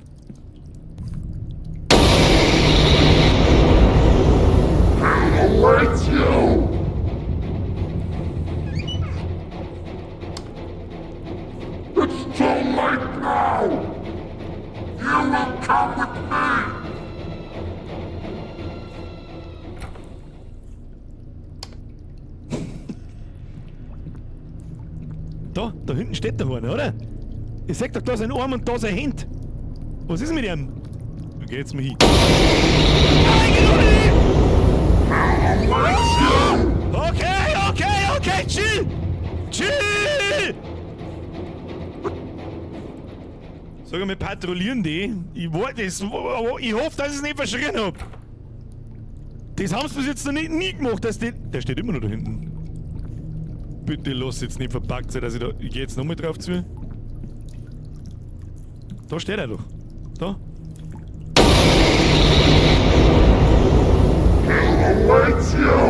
Ja, kommt schon. Da geh jetzt mal hin. Herr Zeisler, haben Sie den Nachschauscode, hab ich die nicht. Sehen wir jetzt gleich, ob die da patrouillieren oder ob es vielleicht gibt's nur einen. Jetzt ist er weg. Es gibt 2 Optionen, gibt's jetzt da. Der Typ war verpackt. Warte mal, Dame. Unangenehm. Tschüss.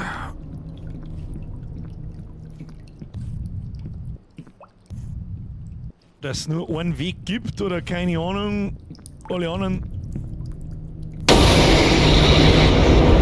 da werde ich vorbeilaufen müssen. Da werde ich muss vorbeilaufen auf der anderen. Das ist ja die Try and Error Scheiße.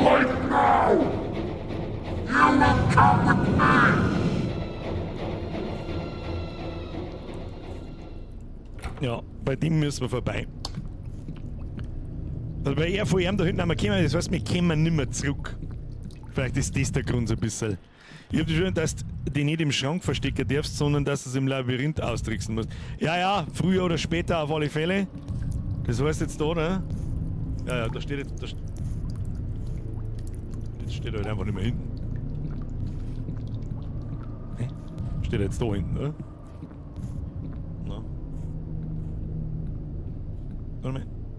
Vielleicht kann man ein bisschen cheaten. Da ist der Schrank hinten.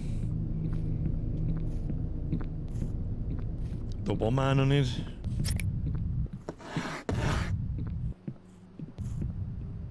Okay. Das sind mehrere, ja, das ist...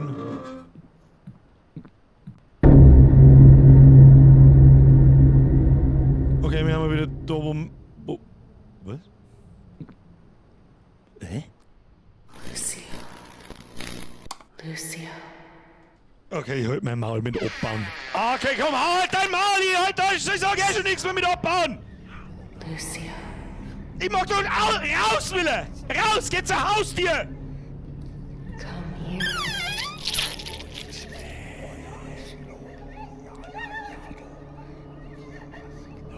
I'm capturing one.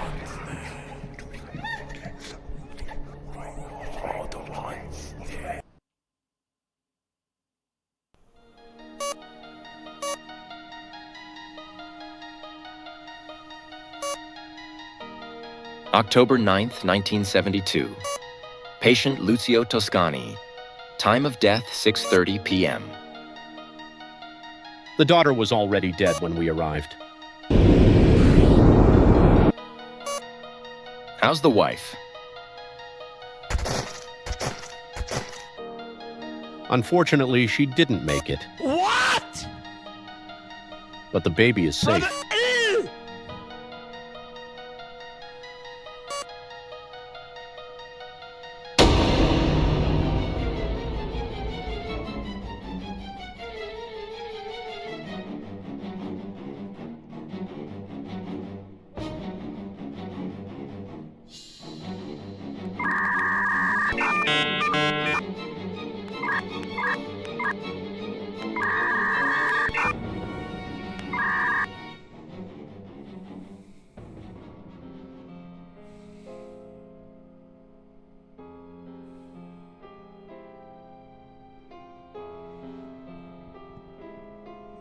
It's done.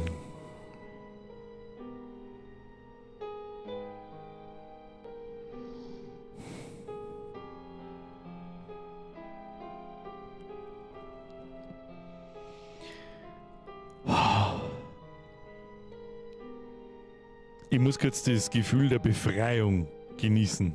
Sekunde. Außerdem kehren auf alle Fälle die Credits gewürdigt.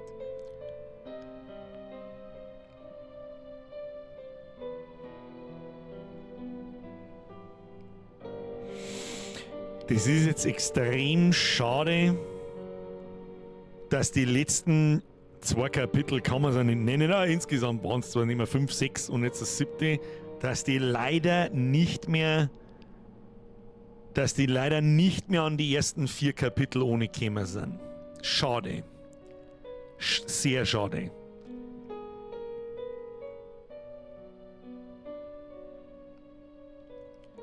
Ganz stark abgebaut. Ganz stark abgebaut da am Schluss leider. Ich hasse halt diese scheiß Mechanik, wenn da dann jemand nachläuft und du dann sterben kannst und das Try and Error wird. Möchtest du sagen, so los, dass es zu Ende geht? Aber sowas von. Ich weiß nicht, was soll man jetzt noch tun? Einfach schnell hingekotzt. Da muss ich auch ganz ehrlich sagen, das letzte Kapitel da, das fühlt sich sehr... Mach's schnell fertig. Ich finde, der Bunker hat das Spiel kaputt gemacht. Um ehrlich zu sein, den hätte man weglassen können, ja. Wirkt ein bisschen nach Hauptsache fertig. Nichtsdestotrotz, die ersten 6 Stunden, wie lange haben wir jetzt da noch ohne? Es ist schon wieder fast 3/4 halt doch dein Maul. Die Zeit ist so schnell vergangen. Also, wie lange haben wir, jetzt passen wir an. Stefan, Schluss! Geburtstagsstream, Beste! Durch die Blume Hinweis auf Geburtstage, Beste. Stefan, alles Gute! Kuss auf die Nuss. Manu, jetzt wieder Zwickel! Sneef, sonst Glück, ich hoffe, ich habe. Also jetzt pass mir auf. Jetzt pass auf. Fazit. Das am Anfang ist ultra gut gemacht. Ultra gut gemacht. Mit alles finster, wenn du zu lange in der Finster umeinander rennst, wirst du wahnsinnig. Das hat Visage nicht so gut hingebracht. Da war es ja genauso. Wenn es zu lang finster wird, wirst du narrisch. Passiert ist nie was. Und dann ist mit den Kreuzel.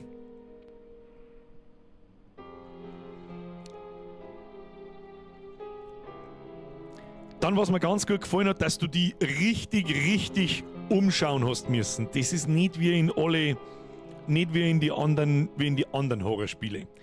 Dass du mal eine Schachtel auf die Seiten tun musst, dann musst du von einem Winkel schauen, dass du das siehst. Du musst halt deine Umgebung wahrnehmen. Was dich viel krasser in das Spiel einzieht als alle anderen Sachen. Dann der subtile Umgang mit den Jumpscares. Zumindest am Anfang, das am Schluss jetzt da, das war sehr predictable, muss man ganz ehrlich sagen. Vor allem, du kannst ums Eck schauen, du siehst dein Hand, dann das Einzige, was dich erschreckst, ist der laute Scheißton und dann laufst du halt weg, gehst in Dings ein und das war's dann. Das Spiel war aber im Gesamten sehr stark. Ich bin auch jeden Montag da gesessen und hab gemeint, ich scheiß mir ein und ich liebe ja, also verdient das FF für das Game. Das auf alle Fälle. Der Krankenhaus-Part war gut. Der Haus-Part am Anfang war gut. Dann, was mir schon nicht gefallen hat, auch wieder, das ist auch wieder so ein Verfolgungspart, der im Weinkeller. Einfach da behindert 28 Mal im Kreis umeinander laufen wie ein Behinderter und das scheiß Bredel in der Finsternis. Das ist einfach nur nervig. Das ist Try and Error und Try and Error ist immer scheiße. Ist immer scheiße. Das macht keinen Spaß, das ist keine Herausforderung, das ist einfach nur dumm.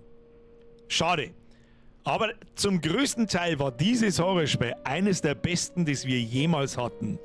Die Atmosphäre ist geil, der Sound ist geil, gut, das Voice Acting ist unter aller Schublade, das hört sich wirklich an, als hätte jemand sein Hammers-Mikrofon dahergehalten und hat dann das da so reingeblubbelt und das war's dann. Ziff! Kein gutes Ende für den Oktober. Ich finde schon. Schade für Heides.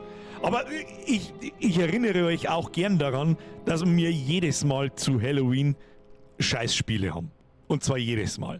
Seien wir uns ehrlich, das Man of Medan und die ganzen wie Dark Picture Series, glaube ich, heißt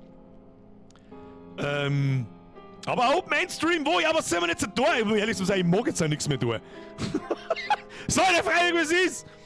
Story-Erklärung ansehen. Glaube ich nicht, dass es für das kleine Spiel eine Story-Erklärung gibt. Dark Pictures-Reihe, genau, die waren auch nicht schlecht. Sagen wir es, wie es ist. Sagen wir es, wie es ist. Was wir noch tun könnten? Ich weiß nicht, wie lange das dauert. Ich möchte nur sehen, was es kann. Jetzt bei so was. Also, jetzt machen wir erst mit das da. Warum wird noch nichts mehr angezeigt? Warum kannst du das Menü nicht sehen? Jetzt kannst du das Menü sehen. Alles in allem kann man zu dem Spiel aber sagen, ganz ehrlich, der Schluss war nichts mehr für mich. Für mich hat das Spiel sein Prime im letzten Stream gehabt. Das haben Fake gesagt. Das im Krankenhaus war ganz stark gemacht. Ganz stark gemacht.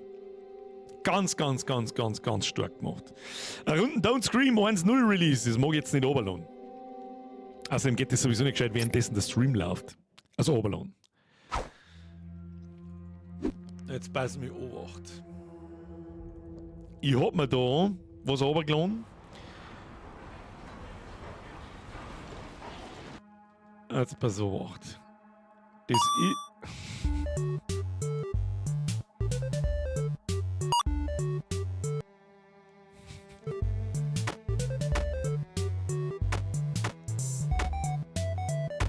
Gehen Sie etwa?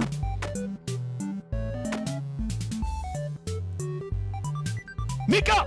Scheiße, wo sind die 4 Jahre? Eine weitere 4! Nico, das sind wirklich 4 Jahre. Der Sander, deinen Namen kenne ich auch schon sehr lang. Danke dir.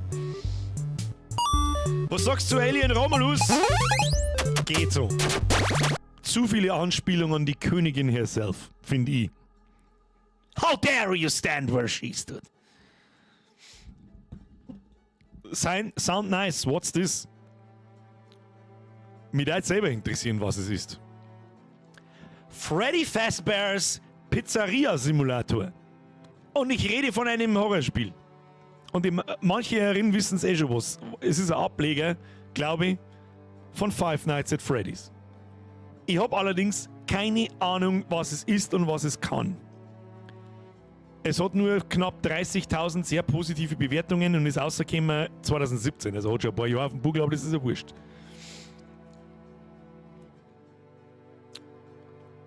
Was man... Ich weiß es nicht. Drück mal einfach, probieren wir es einfach einmal noch. Ich mag jetzt auch nicht um 3/4 auf, das ist irgendwie auch... passt irgendwie auch nicht. Haben wir noch nie vor 10 Jahren aufgehört. Schauen wir es uns an.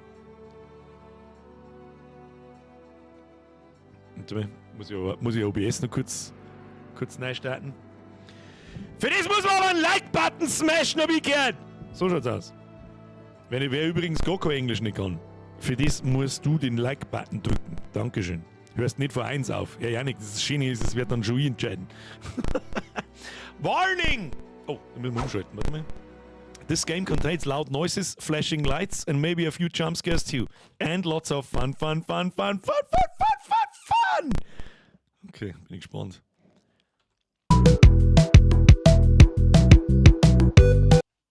Ja, super, ich komme mein Mauszeiger nicht drin. Warum nicht? Ja, wie soll denn jetzt der OBS einstellen? Ich komme mein Mauszeiger nicht aus dem Beutel raus. Jetzt. Achtung. Ich hoffe, es geht. Das ist wieder irgendeine Billo-Produktion. Ja, ich arbeite dran. Achtung.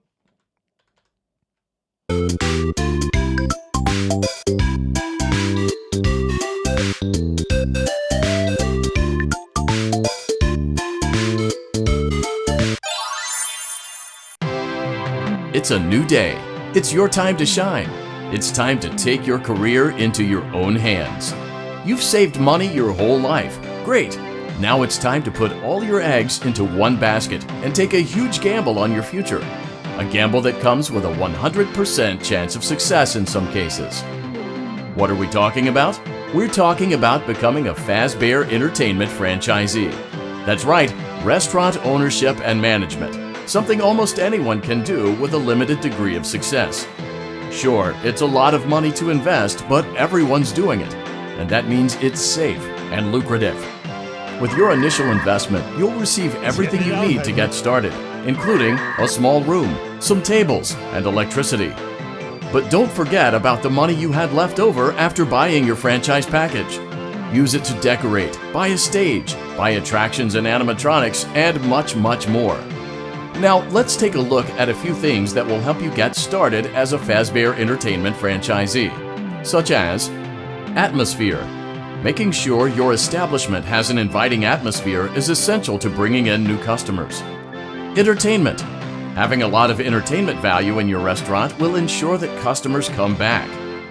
Bonus revenue.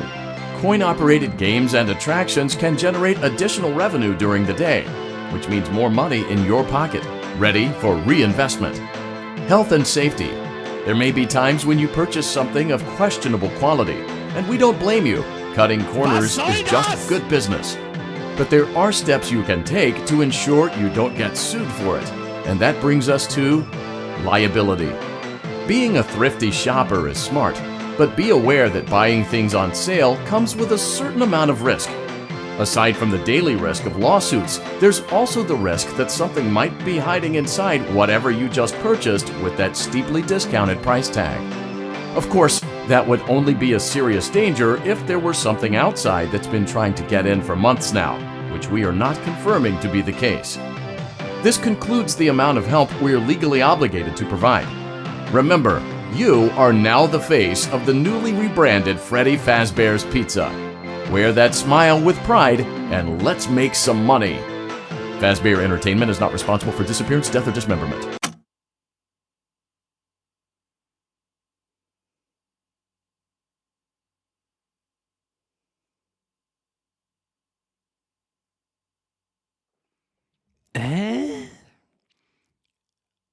How to, kenne ich mir aus.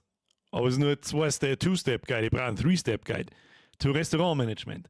Use Catalog Mode to purchase items, animatronics and other supplies.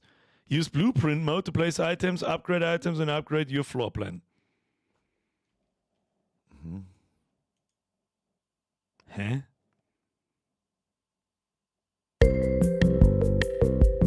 Let's see how much cash you had left over after purchasing your franchise package. Great, that should be more than enough. Now let's get started. On your left are your product catalogs. You can unlock more expensive catalogs by simply purchasing items for your pizzeria. Use the arrows in the bottom. Kann man die Scheiße irgendwie leiser machen? So Wahnsinn! Sperr die Lautstärkeregel aus dem Vollschlag hast. Catalog mode and blueprint mode as often as you like before opening your doors to the public. When you're ready to open your restaurant for business for the day, click the button labeled Finished in blueprint mode. Give it a try and do some shopping.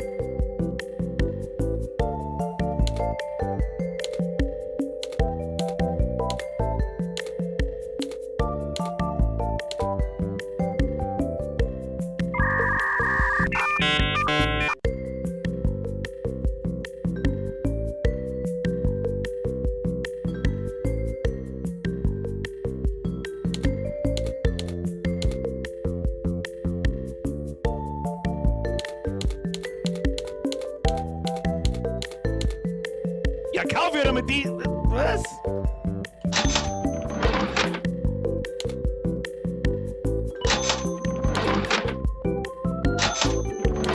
Ich habe Beruhig's!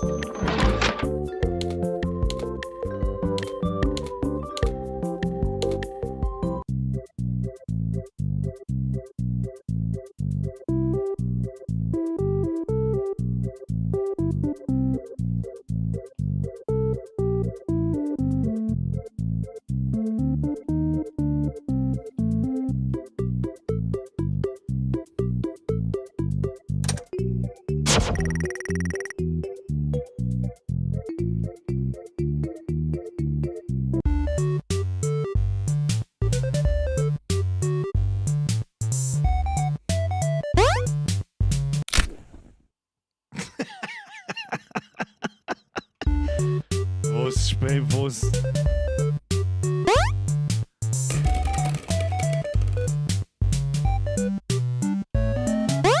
Oops.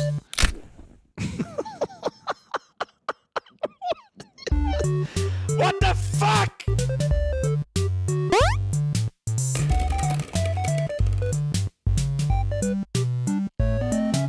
Wie oft muss ich das machen?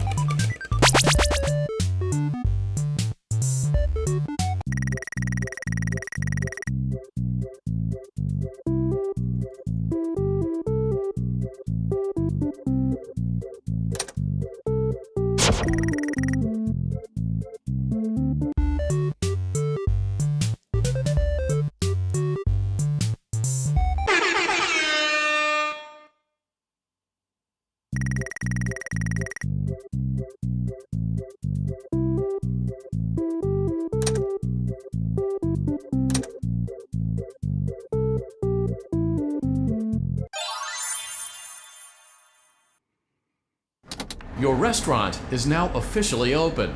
Awesome! That doesn't mean your job is finished, however. You have a lot of work to do while patrons eat their pizza in the other room. From your terminal, you have supplies to buy, papers to print, and repairs to make.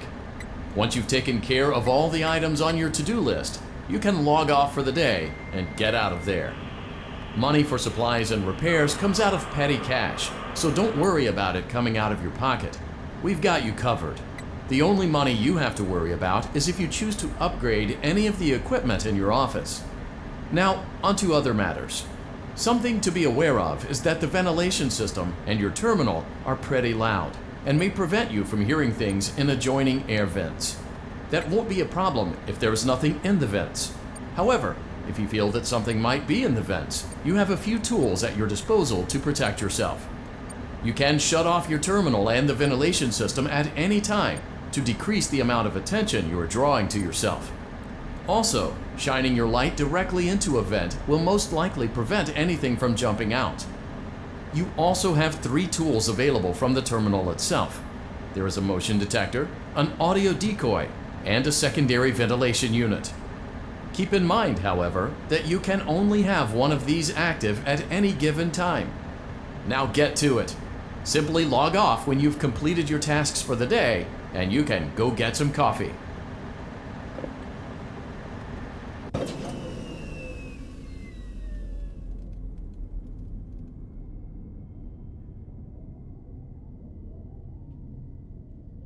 Ich hab doch keine Ahnung, was muss ich denn tun?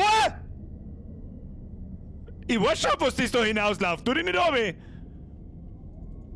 Ja, und jetzt? Und dann ich konnte nichts machen. Hä?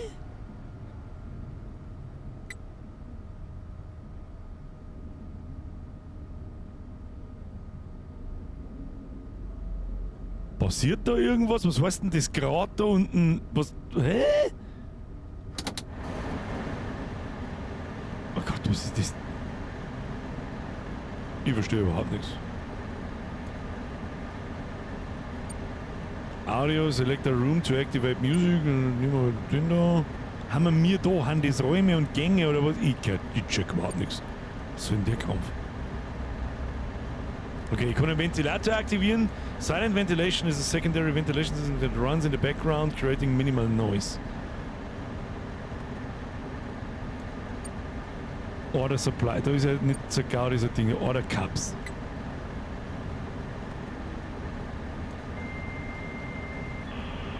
Das macht so. Okay, Order Plates. Ich check überhaupt nichts. Du gehst auf Task und dann musst du auf die Dinge klicken. Okay. But why? Gut, ja, die Modem-Sound, den kann ich auch.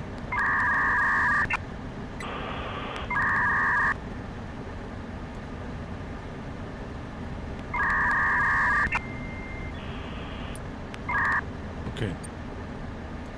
Und jetzt? Advertising.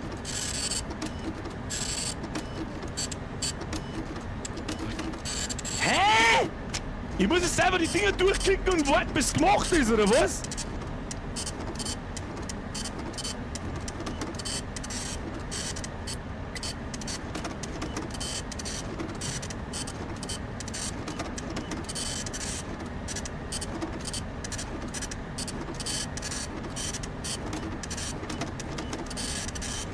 Lang der man das vernetzt, das ist die meisten Herren hoffentlich schon klar.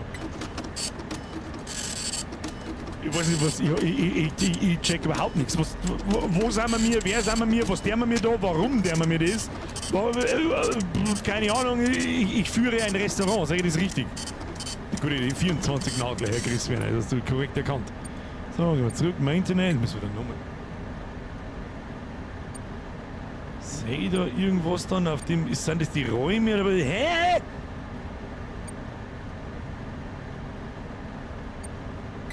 Oh, ich darf da nicht umeinander klicken, sonst brechen wir es ab.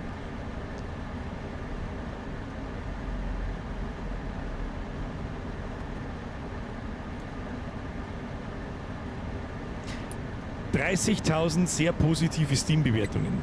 Die müssen irgendwo herkommen. Sie müssen irgendwo herkommen. Die Frage ist jetzt bloß, ich kenne Five Nights at Freddy's nicht. Also ich weiß natürlich, was es ist. Aber ich kenne das Spielprinzip nicht. Ich habe nie Videos gesehen. Ich habe mir nie irgendwelche anderen YouTuber angeschaut. Ich habe keine Ahnung, was man tun muss. Braucht man in dem Spiel vielleicht irgendwelche Vorkenntnisse? Ich habe den FNAF-Hype auch nie verstanden. Die Hand kauft die Bewertungen. Was? So, jetzt haben wir da, das ist O. Audio. Spielen wir da. Ja, warum? Motion Scanning. Muss man das vielleicht auch abwarten? Ist halt blöd, mit dem 6. Teil anzufangen. Ja, alle haben gesagt, spiel das oder spiel den 4. Teil. Ist im Chat keiner, wo das Spiel kennt und mal ein wenig Kontext. Kontext wäre gut. Kontext wo? Steve! Schau dir für den Abschluss nach bei YouTube was mit Grey Alien. Oh, kannst du vergessen. Kannst du so hart vergessen. Niemals. Equipment. Ja, die kann ich mir nicht kaufen, ich habe kein Geld nicht, oder? Nein. Da haben wir alles erledigt, dann log ich out. Great job. It looks like you're getting the hang of this. Now let's just focus on getting you through your first week. There's a big party here Saturday, and you should view that day as your ultimate test. Make it through Saturday, and you will have proven yourself as the successful entrepreneur that we all know you can be. Der Fotografie schreibt, oh, ich weiß, was du tun musst. Congratulations on completing your first day. However, your job isn't over just yet. There is another aspect to your end-of-day routine, and that is inspecting and salvaging any animatronics found in the alley outside the back door. Things are found here quite often, and while we aren't sure why, what we do know is that they can be used for parts, which can mean a much-needed revenue boost before starting your next day. Of course, as with everything else in this line of work, those benefits come with risk. The safest thing to do is to throw it back outside, but then you get no money for the salvage. Choose to keep it, and you run the risk of certain negative consequences, namely death, should the item in question not be as docile as it first appeared. If you do decide to try to salvage it, then you must complete the maintenance checklist. During this testing phase, check on the animatronic frequently. If you feel that it is becoming unstable, use the taser provided to you. You can use it 3 times without damaging the hardware. Every use over 3, however, will decrease the item's salvage value. Before you is an animatronic found in the back alley. We are unsure of its origins. It is your job to complete the maintenance checklist before claiming it as salvage. Or, if you choose to, you can throw it back into the alley where you found it and forfeit payment. Please make your choice now.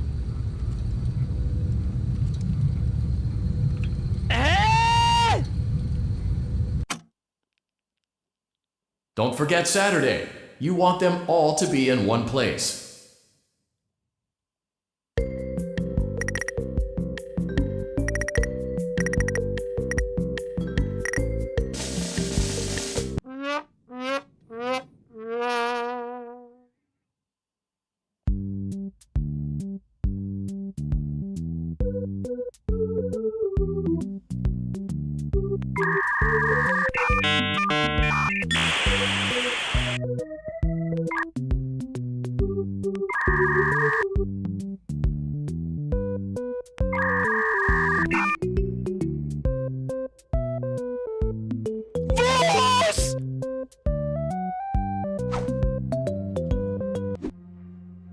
How about that?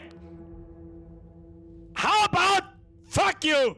Es ist 10 und der Horror Oktober ist hiermit beendet. Schnauze voll. Was war das denn? Wahrscheinlich muss man länger einspannen zum kapieren, was los ist und was überhaupt passiert, aber ich check ja gar nichts. Ich weiß ja nicht mehr, um was es überhaupt geht. Aber da der Fotografie schreibt es auch, man muss ja mal 1, 2, 3 oder 4 spulen, um überhaupt zum kapieren, was los ist. Und was sollen wir jetzt lernen? Schauen wir uns alle Katzenbabys an. Das erste Mal, dass ich mir wünsche, dass der Stream aufhört. Das Spiel geht gar nicht, lol. Ich hab keine Ahnung. wahrscheinlich, wenn man weiß, was man tut und wenn man ein bisschen einen Kontext hat und so weiter, die 30.000 sehr positiven Dinger da, Andy, man nennt das Trolldinger. I don't hate this game or anything, and this review might be personal hardware issue, but I have to literally close out every window I have open. It's fun, I'm back here again this Halloween, I'm beating the game. Weird metal bear screamed at me, I don't know why. Can I blow up scrap tab? She's ready on my bear till I fast, don't play it. Pizza, yeah. Another amazing one in the series. It managed to be really funny, but also extremely tense. I feel the only loss in this game is the RNG element during the nights and also the lack of a custom night. Das ist was, keine Ahnung. Da müssen wir uns vielleicht einmal irgendeinen Teil einmal anschauen. 1, 2, 3 oder 4. Aber alle haben mal gesagt, warte mal, findet man das mit FNAF? Findet man den? Nein.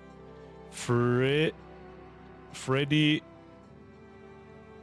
Gibt's einen 4. Teil überhaupt? Five Nights at Freddy's Help Wanted 2. Time to clock in. The first.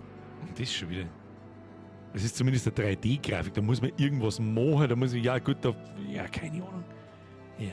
Ich muss es nicht vorweg verteifeln, aber für die hirnverbrannte Scheiße habe ich heute keinen Nerv mehr. Ich sag das, wie es ist. Ah, der Müllschusser schreibt: Birger, bist du schon noch im Stream oder bin ich eingeschlafen und noch versehentlich einen Stream gewechselt? Was war denn das? Bei FNAF 2 hättest du nach 5 Minuten in die Hosen geschissen. Doubt it. Was wird denn das? Eva ist schon vorbei. Ist schon vorbei. Wir haben uns nicht. Außer wir schauen uns irgendwann einmal Five Nights at Freddy so. Vielleicht tun wir das irgendwann mal. Aber die nächste Zeit eher nicht. Meine sehr verehrten Damen und Herren, der Horror-Oktober ist hiermit beendet. 5 Wochen ohne Licht, mit sehr viel Ton, mit einem Bremsspurpad, mit einer Zeitung in der Arschgrunzen, am Boden. Ich bin fertig. Es war mir ein Fest. Ich hoffe, Sie hatten Spaß. Press the Like-Button. Heilige Scheiße. Sturmlackei, die hab ich übersehen, was da los? Was tust du? Ich hab gesagt, nicht, das ist die absolute Baby-Version vom ganzen Franchise. Du, ganz ehrlich, mehrere Leute haben gesagt, du musst spielen das Pizza-Ding oder spielen 4er. Jetzt, wenn ich den anderen wieder frage, der sagt mir, ich soll ein 2er spielen. Wisst ihr, was ihr mich kennt? Wir spielen Five Nights at Freddy's einfach gar nicht. How about that? Ha! Sondern vielleicht nächstes Jahr irgendwann. Und dann werde ich auch mit Gewalt irgendwas anderes aussuchen. Perdurabo, Inscription, das hat dir doch auch gefallen. Das ist richtig, aber da habe ich heute keinen Bock mehr drauf. Fast schon schade, dass es so endet. Ich dachte, wir zocken noch bis in die Puppen. Um ganz ehrlich zu sein, ich habe mir ehrlich gesagt auch nicht gedacht, dass die 2 Kapitel so kurz sind. Oder zumindest das eine. Es kämen an 2 neue Kapitel gekommen und wenn ich mir da so die in der Vergangenheit angeschaut habe, die ersten 4 Kapitel, da haben wir 6 Stunden ohne gespielt. Und dann die letzten 2 neue Kapitel, die heute ganz neu dazugekommen sind zum Spielabschluss, haben wir ja, 1 Stunde 20 gebraucht oder so. Und wenn wir nicht 1, 2 Mal dumm gestorben werden, gut, ich glaube, ich stirbt einmal jeder bis da, so findest du, ach so, ja, das kann ich mal, passt schon. Naja. Kannst nicht mal Daylight spielen? Das ist doch das asynchrone Multiplayer-Ding, oder? 4 gegen 1. Das habe ich sogar. Aber irgendwie ist da nicht auch der Hype schon lang vorbei. Hast du Bock auf Control? Das habe ich offstream gespielt. War ein guter Horror-Oktober, trotz ein paar Reinfälle. Bathhouse und dem gerade. Aber ansonsten vielen Dank für die Belustigungen, Bürger. FF für Healthy, Triple F für die Mods, Quadruple F für den Horror-Oktober, Nussspielbooks. Ich finde auch, dass das Heilige, es war jetzt kurz. Und in der letzten halben Stunde, wenn man dann so herausgefunden hat, wie es funktioniert, war es nicht mehr schlimm. Leider. Aber die erste Dreiviertel, die Stunde war schon okay. Der Alex schreibt irgendwie enttäuschenden Halloween-Stream. Alex, ich erinnere dich an die letzten Halloween-Streams. Letztes Jahr hat es gar keinen gegeben und die anderen waren The Dark Pictures, die waren auch alle schlecht. Das muss singen wie an Silvester. Riesenhype. Oh, das wird voll super! Und dann bist du da und denkst, ach komm, heute. War gar nicht so gut. Aber ja, die letzten 2 Kapitel von Hellseed hätten besser sein können. Hätten aber auch noch schlechter sein können. Die ersten 2 Streams von Hellseed waren brutal gut. Die ersten 3. Der 3. war der beste. Dark Pictures war Hammer. Geh, Stefan, hör doch auf. Komm, hör mir doch auf.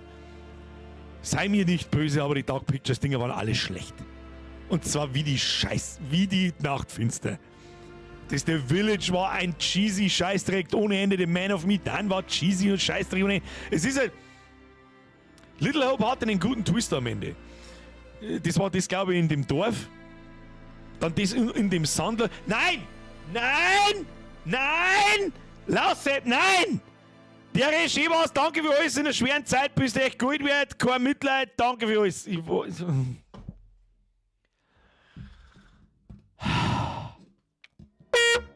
Guten Morgen! Lausbub, merci dir! Ich weiß nicht, was los ist. Und an den anderen auch von vorher. Geht mir nicht so. Jeder hat sein Bagel zum Umeinander tragen. Zieht zusammenbeißen, durchdreschen! Lausbub, merci dir, das muss die keine 50 Euro kosten. Ich weiß, danke dir. Ich werde mir einen Kasten Paulaner Spezi und einen Kasten Gustl davon kaufen. Kuss auf die Nuss. Sneef, Hellseed mit 8 von 10 stimme ich zu. Und für das, dass er Indie-Entwickler ist und dann der das ein Lore gemacht hat, wahrscheinlich 8,5 von 10. Darum kann man das schon verzeihen. Ja?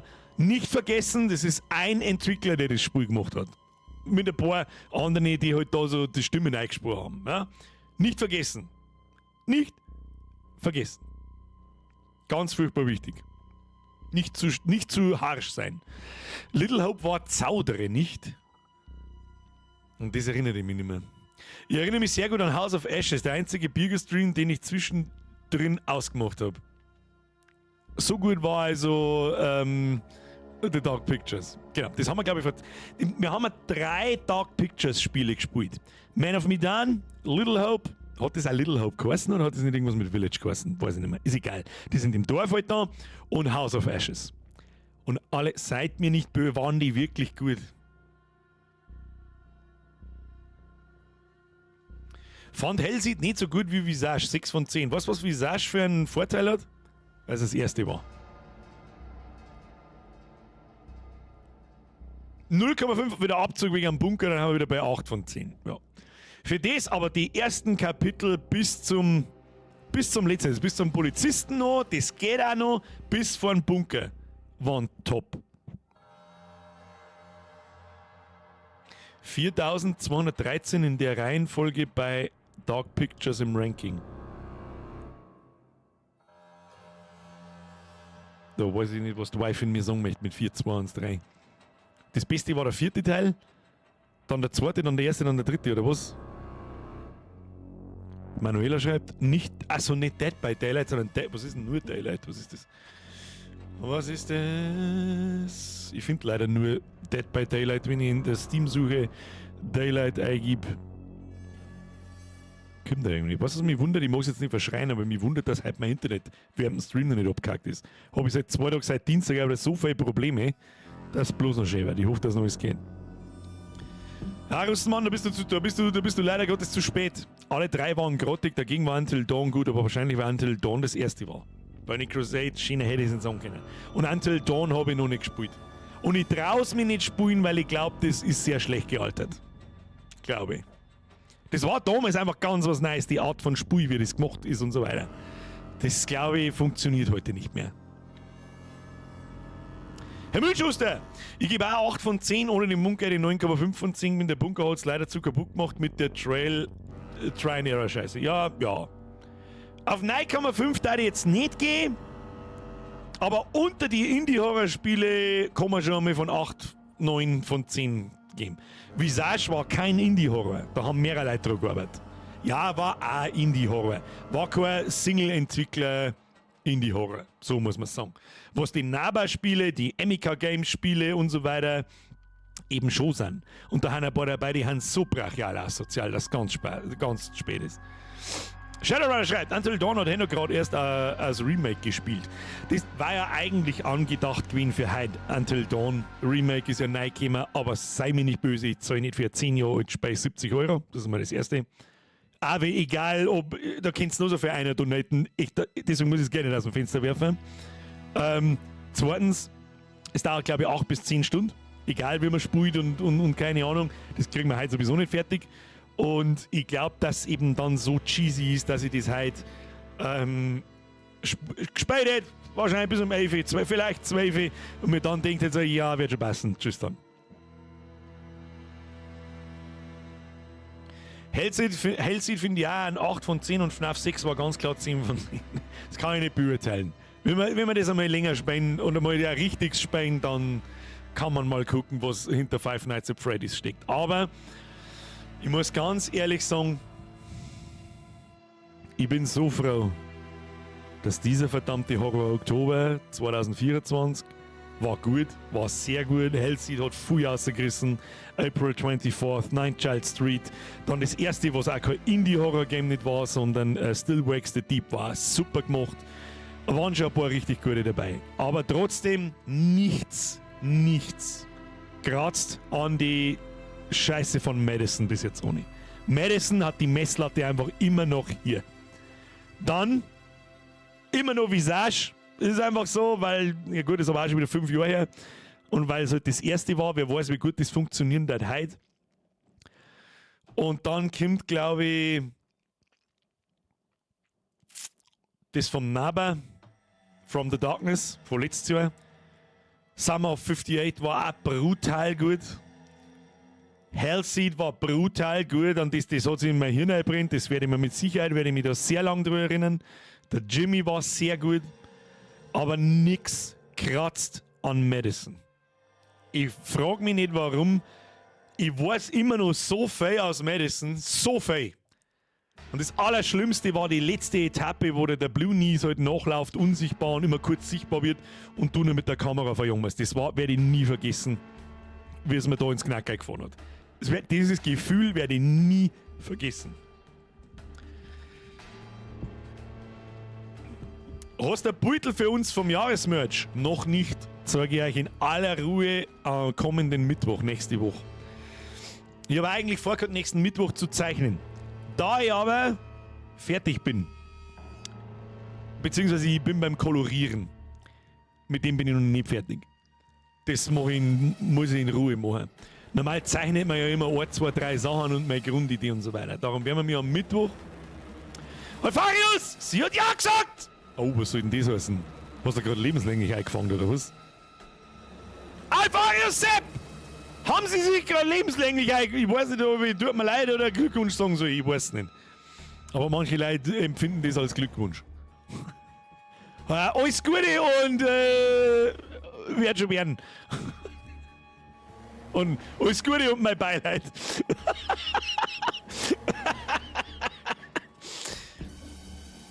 Der Müllschuster schreibt, was ich halt auch nicht verstehe, ist die Gaming-Industrie so kaputt, dass man ein Remaster von einem geremakten Remake vom Original macht, aber zum Vollpreis verkauft, obwohl sie lediglich nur die Grafik geändert hat. Ja, und ich kann dir genau sagen, warum, weil die Leute blöd genug sind, dass sie es kaufen. Das ist so ein Nostalgie-Ding. Funktioniert da, glaube ich, auch ganz stark. Die Leute, von wann ist ein Until Dawn? Da müssen wir jetzt einmal schnell lorren. Until Dawn, von 2013 würde ich jetzt schätzen. Until Dawn Release 2015. Also gute 10 Jahre alt. Und damals war es nun mal das erste seiner Art.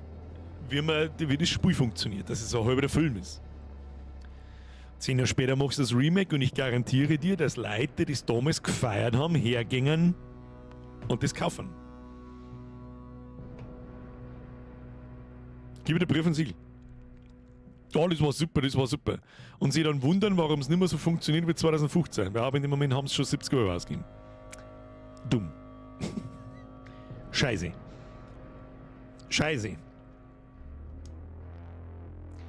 Und es darf auch noch neue Spiele geben von The Dark Pictures, zum Beispiel The Casting of Frank Stone, The Quarry und noch irgendeins, das war das, wo dann nach dem Sandding gekommen ist. Alles so mittelmäßig. Schon in der Bewertung. Ein Spiel, das du sagst, ja, okay, gibt's das. Wenn ein neues Command & Conquer kommen würde, da die zuschlagen. Da darf es mit Sicherheit auch welche geben. Und ich darf es auf keinen Fall, weil die Leute, die damals, es muss immer so sein, genauso wie zum Beispiel Blizzard. Das Blizzard von damals, mit dem wir groß waren sind, existiert nicht mehr. Ich glaube, mich würde es wundern, wenn nur eine einzige Person von damals noch bei Blizzard arbeitet. Natürlich steht da noch Blizzard drauf, aber die Leute, die Spiele früher gemacht haben, die haben nimmer da. Genauso wie, was nehmen?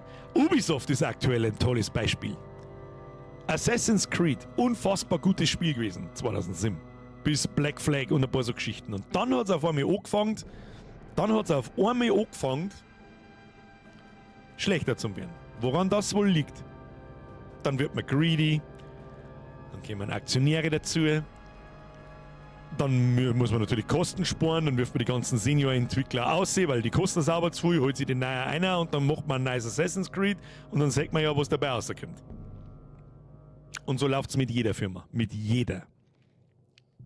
Die länger wie 10 Jahre da ist. Der mal sie schreibt, Metzner arbeitet wieder noch bei Blizzard, das ist richtig. Es ist richtig, aber ob es der ausreißen kann, weil wegen der Story spielt World of Warcraft wirklich niemand. Niemand, der jetzt noch aktiv WoW spielt World of Warcraft wegen der Story. Und wenn es da noch Leute gibt, die das deren, wow. Wow! Brrr. Solange es einen Ingame-Shop gibt, ist alles gut. Das ist richtig. Das ist auch was ganz was Asoziales. Das ist was mich ganz gravierend stört. Vor allem ein Singleplayer-Spielen und so weiter. Ricky Boy, merci für den Zwiegel. Terry Birger, kommt einmal ein Jahresmerch-Bundle. Sprich, alle Jahresmerch-Motive auf jeweils ein Poster im Set.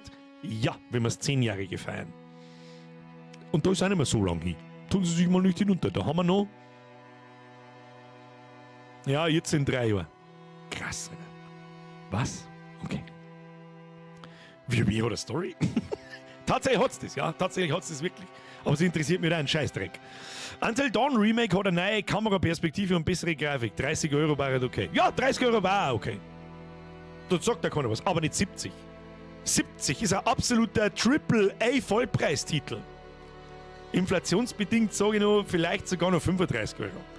Aber mehr kriegt der Remake nicht. Und es ist noch nicht mehr ein Remake, es ist ja kein Remake, es ist ein Remaster. Da ist ein ganz gravierender Unterschied. Das beste, mir hängen gebliebene Remake für mich ist Resident Evil 2. Da ist so ein richtig schöner, das ist einfach new imagined. Ne? Das ist von Grund auf neu gedacht, aber immer noch die Kernessenz des damaligen Spiels in die Neuzeit gebracht. Nach 20 Jahren. Ziemlich genau nach 21 Jahren. Ich glaube, Resident Evil 2 ist von 98, 99 und Resident Evil 2 Remake ist 19 gekommen. Da, wo wir Streamen angefangen haben, regelmäßig dann. Das ist auch schon wieder über 5 Jahre, leck mich am Arsch. Und das nenne ich ein Remake. Ja, wo das Spiel einfach neu gemacht wird. Und nicht einfach bloß, ja, machen wir ein wenig, muss die Grafik ein wenig besser und Ding, aber alles bleibt sonst gleich. Dasselbe Scheiß, das war das, dann darf man in Resident Evil immer nur mit der Panzersteuerung umeinander laufen, mit feste Perspektive. Wer braucht das? So wie es das Remake vom 1er gemacht haben. Darum darf ich mir sehr, sehr, sehr stark von Capcom wünschen, dass sie sich langsam einmal maten mit einem Remake vom 1er. Mit einem richtigen. So wie sie es mit dem 2er und 3er gemacht haben. Das 4er war das 4er. Resident Evil 4. Ich habe leider das damals nicht gespielt, weil das für mich kein Resident Evil mehr war. Ja? Aber habe dann letztes Jahr sehr schnell gelernt, warum das Spiel so beliebt ist, wie es ist. Und ich glaube, das war auch mehr Remaster als Remake. Natürlich, neue Grafik-Engine und so weiter, aber das Spiel und das Level und so weiter war grundsätzlich 1:1 das gleiche. Remake von Code Veronica da ich feiern. Ich darf auch ein paar so Remakes von den alten Spielen feiern, die ich damals nicht gespielt habe. Die ganzen Spin-Offs habe ich fast alle nicht gespielt. Ich habe Revelations 1 und 2 gespielt. Ich habe ein bisschen Resident Evil Zero gespielt, ein bisschen Resident Evil Code Veronica, aber das hat sich bei mir nicht so ins Hirn eingebrennt, dass ich mich da noch an irgendwas erinnern kann. Deswegen darf ich sehr gern Resident Evil Zero, Code Veronica und die ganze Vorgeschichte und so weiter im neuen Gewand spielen. Das war geil. Und was noch viel geiler war, ist bitte ein Remake von Dino Crisis mit besserer Kamera. Das war schon richtig Cancer damals. Wie ein Resident Evil heute. Und da muss ich ganz ehrlich sagen, ein Dino Crisis Remake im Stil von Resident Evil 2, her damit. Funktioniert. Dinos gingen immer. Ein Eternal Darkness Remake, da ich feiern. Was war ein Eternal Darkness, glaube ich? Hello Neighborstein, bitte. Was soll ich mit dem Hello Neighborstein, oder? Aber ich hätte halt Bock auf ein richtig gutes Piraten-Game like Black Flag. Aber ohne die Assassinen, sondern wirklich mit Story und einem Landlaufer und solche Sachen. Versteht man, was ich meine? Du möchtest ein Piratenspiel, ja. Ich weiß genau, was du meinst. Du möchtest nicht die Stealth-Mechanik, ja gut, Stealth-Mechanik kannst du ja trotzdem haben. Aber ja, ohne Assassinen halt einfach. Mit Schießen, mit Schwertkämpfen, mit Seeschlachten und den ganzen Dings dazu. Ja? Remake von Medal of Honor, vom allerersten. Das ist lang her. Das ist lang her. Resident Evil 1, Third Time's the Charm. Springe, da weißt nicht, da verstehe ich gerade nicht, was du mir damit sagen möchtest. Wahrscheinlich ist es wieder nur Blödsinn, ich weiß nicht, was es ist, aber ja. Skull and Bones kostet 80 Euro, das heißt, das kann nur gut sein. Dino Crisis Geleck, was tue ich jetzt mit meinem Ständer? Hat nicht sogar irgendjemand von Capcom sogar angedeutet, dass man drüber nachdenkt? Habe ich eigentlich Merci zum Rick gesagt? Ricky Boy, Merci dir. Weil das dann die dritte Version von Resident Evil... Achso, ja, okay. Ja, gut, das stimmt. Es gibt ja schon ein Remaster. Es gibt auch schon mehr. Es gibt Resident Evil 1, es gibt Resident Evil 1 Director's Cut, den hat es damals nur für PlayStation gegeben. Es gibt auf der Gamecube das Remake, es gibt von 2010er Remake. Und ich hätte jetzt das gern mit der Schulterperspektive. Einfach. In dem Herrenhaus und so weiter. Piratenspiel, stimmt. Monkey Island ist ein richtig gutes Piratenspiel. Oder ein Remake von Sid Meier's Pirates. In Your Face, Skull and Bones. Da habe ich sogar auch irgendwo da oben die Originalschachtel liegen von Pirates. Kann dabei im Keller sein, bin mir nicht sicher. Oh, ist das lang her, oder? Skull and Bones, ja, aber wenn es Ubisoft mittlerweile verschenkt, sagt das verdammt viel. Ja, wir haben es auch miteinander gespielt. Das haben wir ja auch sehr schnell gesehen, was das für eine Scheiße war, das Ganze aus ist. Ich wünsche mir eine fertiggestellte Version von Metal Gear Solid 5 Phantom Pain. Ist das immer noch nicht fertig? Das habe ich auch nie gespielt. Ich habe es einmal angefangen. Bin nicht weit gekommen. Ich hätte ja immer nur auf dem PC-Port von Bloodborne warten. Das verstehe ich auch nicht, warum From Software das nicht macht. Da muss der Sony 8 Euro! Warum From Software Bloodborne nicht für den PC bringt, da die Instant kaufen. Instant. Das ist zwar was wir wahrscheinlich im Stream nicht durchspielen daten, aber das da auch nochmal 1, 2, 3 Streams voll machen. Der Werner Chris schreibt, interessierst die Star Citizens? Im Grunde ja, ich habe sogar ein Starter-Pack vor über 5 Jahren mal gekauft. Ja, ziemlich genau vor 5 Jahren sogar. Wie ich das erste Mal meinen neuen PC für einen Stream gekauft habe, mit der 2090er, 2080er Ti. Da habe ich mir gedacht, so, wow, jetzt kann man ja mal Star Citizen ausprobieren, vielleicht habe ich mehr als 3 Frames. Ja, dann habe ich 8 gehabt und dann habe ich es wieder hingelegt. Mit dem Rechner habe ich es immer noch nicht ausprobiert. Kann man eigentlich einmal tun? Kann man da mittlerweile irgendwas tun? Ohne 20 Minuten vom Planet A nach B fliegen. Der Marvel möchte Poppy Playtime. Habe ich das nicht schon auf der Wunschliste sogar? Poppy Play... Ah, da haben wir es. Ah, das, ja, ich kenne es. Habe ich tatsächlich auch auf der Wunschliste. Sehr positiv. 78.000. Ja, kann man testen. Kann man vielleicht ja auch mal dazwischen. Wie schlimm ist denn das? Oh, Horror ab 16. Ja, leg mir mal. Sender the Arrival war auch genial. Das kenne ich nicht. Ich habe Star Citizen 2012 gepackt und seitdem nicht angelangt. Gut gemacht. Ich kenne ein paar im engeren Kreis hier in dieser Community, die haben da 4-stellige Beträge ausgegeben. Weiß jetzt auch nicht, ob das so eine geile Idee war. Mr. Vibio, selber Interactive hat angekündigt, ein neues Turok zu machen. Braucht's das? Turok war geil, Betonung auf war. Selbiges sage ich übrigens über Halo.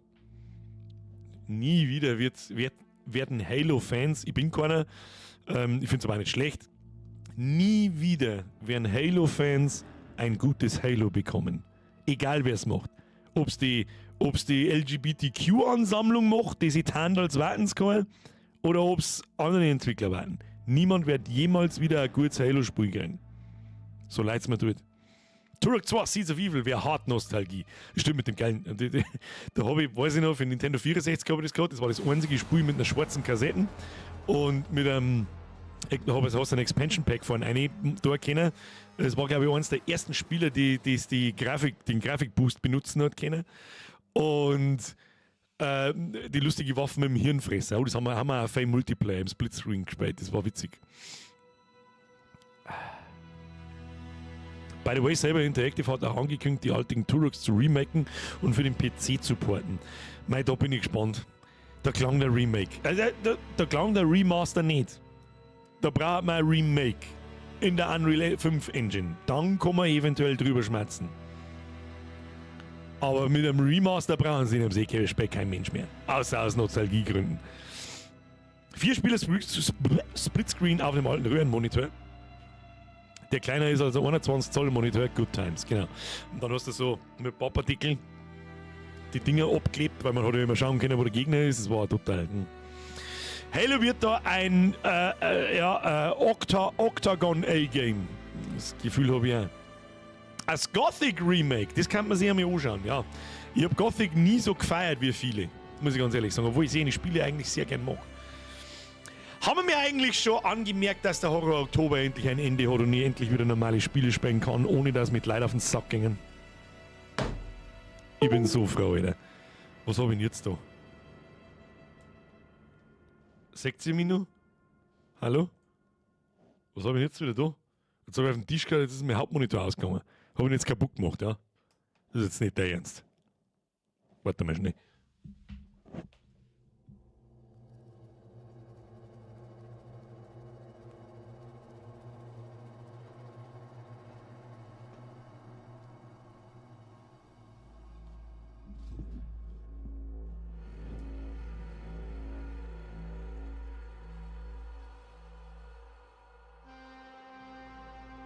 Das ist jetzt nicht dein Ernst. Mein Zeichentablet geht noch. Hallo? Hallo, hallo? Also ich sehe einen Bürger und hier einen Bürger, okay. Ist jetzt das dein Ernst? Jetzt hat er einfach, ich habe jetzt auf den Tisch gehauen, jetzt ist der Monitor schwarz.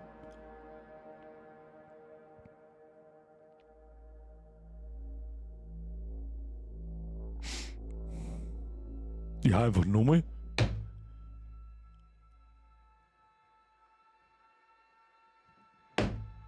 Das ist jetzt nicht dein Ernst. Ich habe ja einen zweiten Monitor da. Ich meine, ich muss ja irgendwo lesen und spielen gleichzeitig. Aber mein Hauptmonitor, der nicht ganz billig war! Gut, der hat auch schon 5 Jahre auf dem Buckel, aber ist ja wurscht.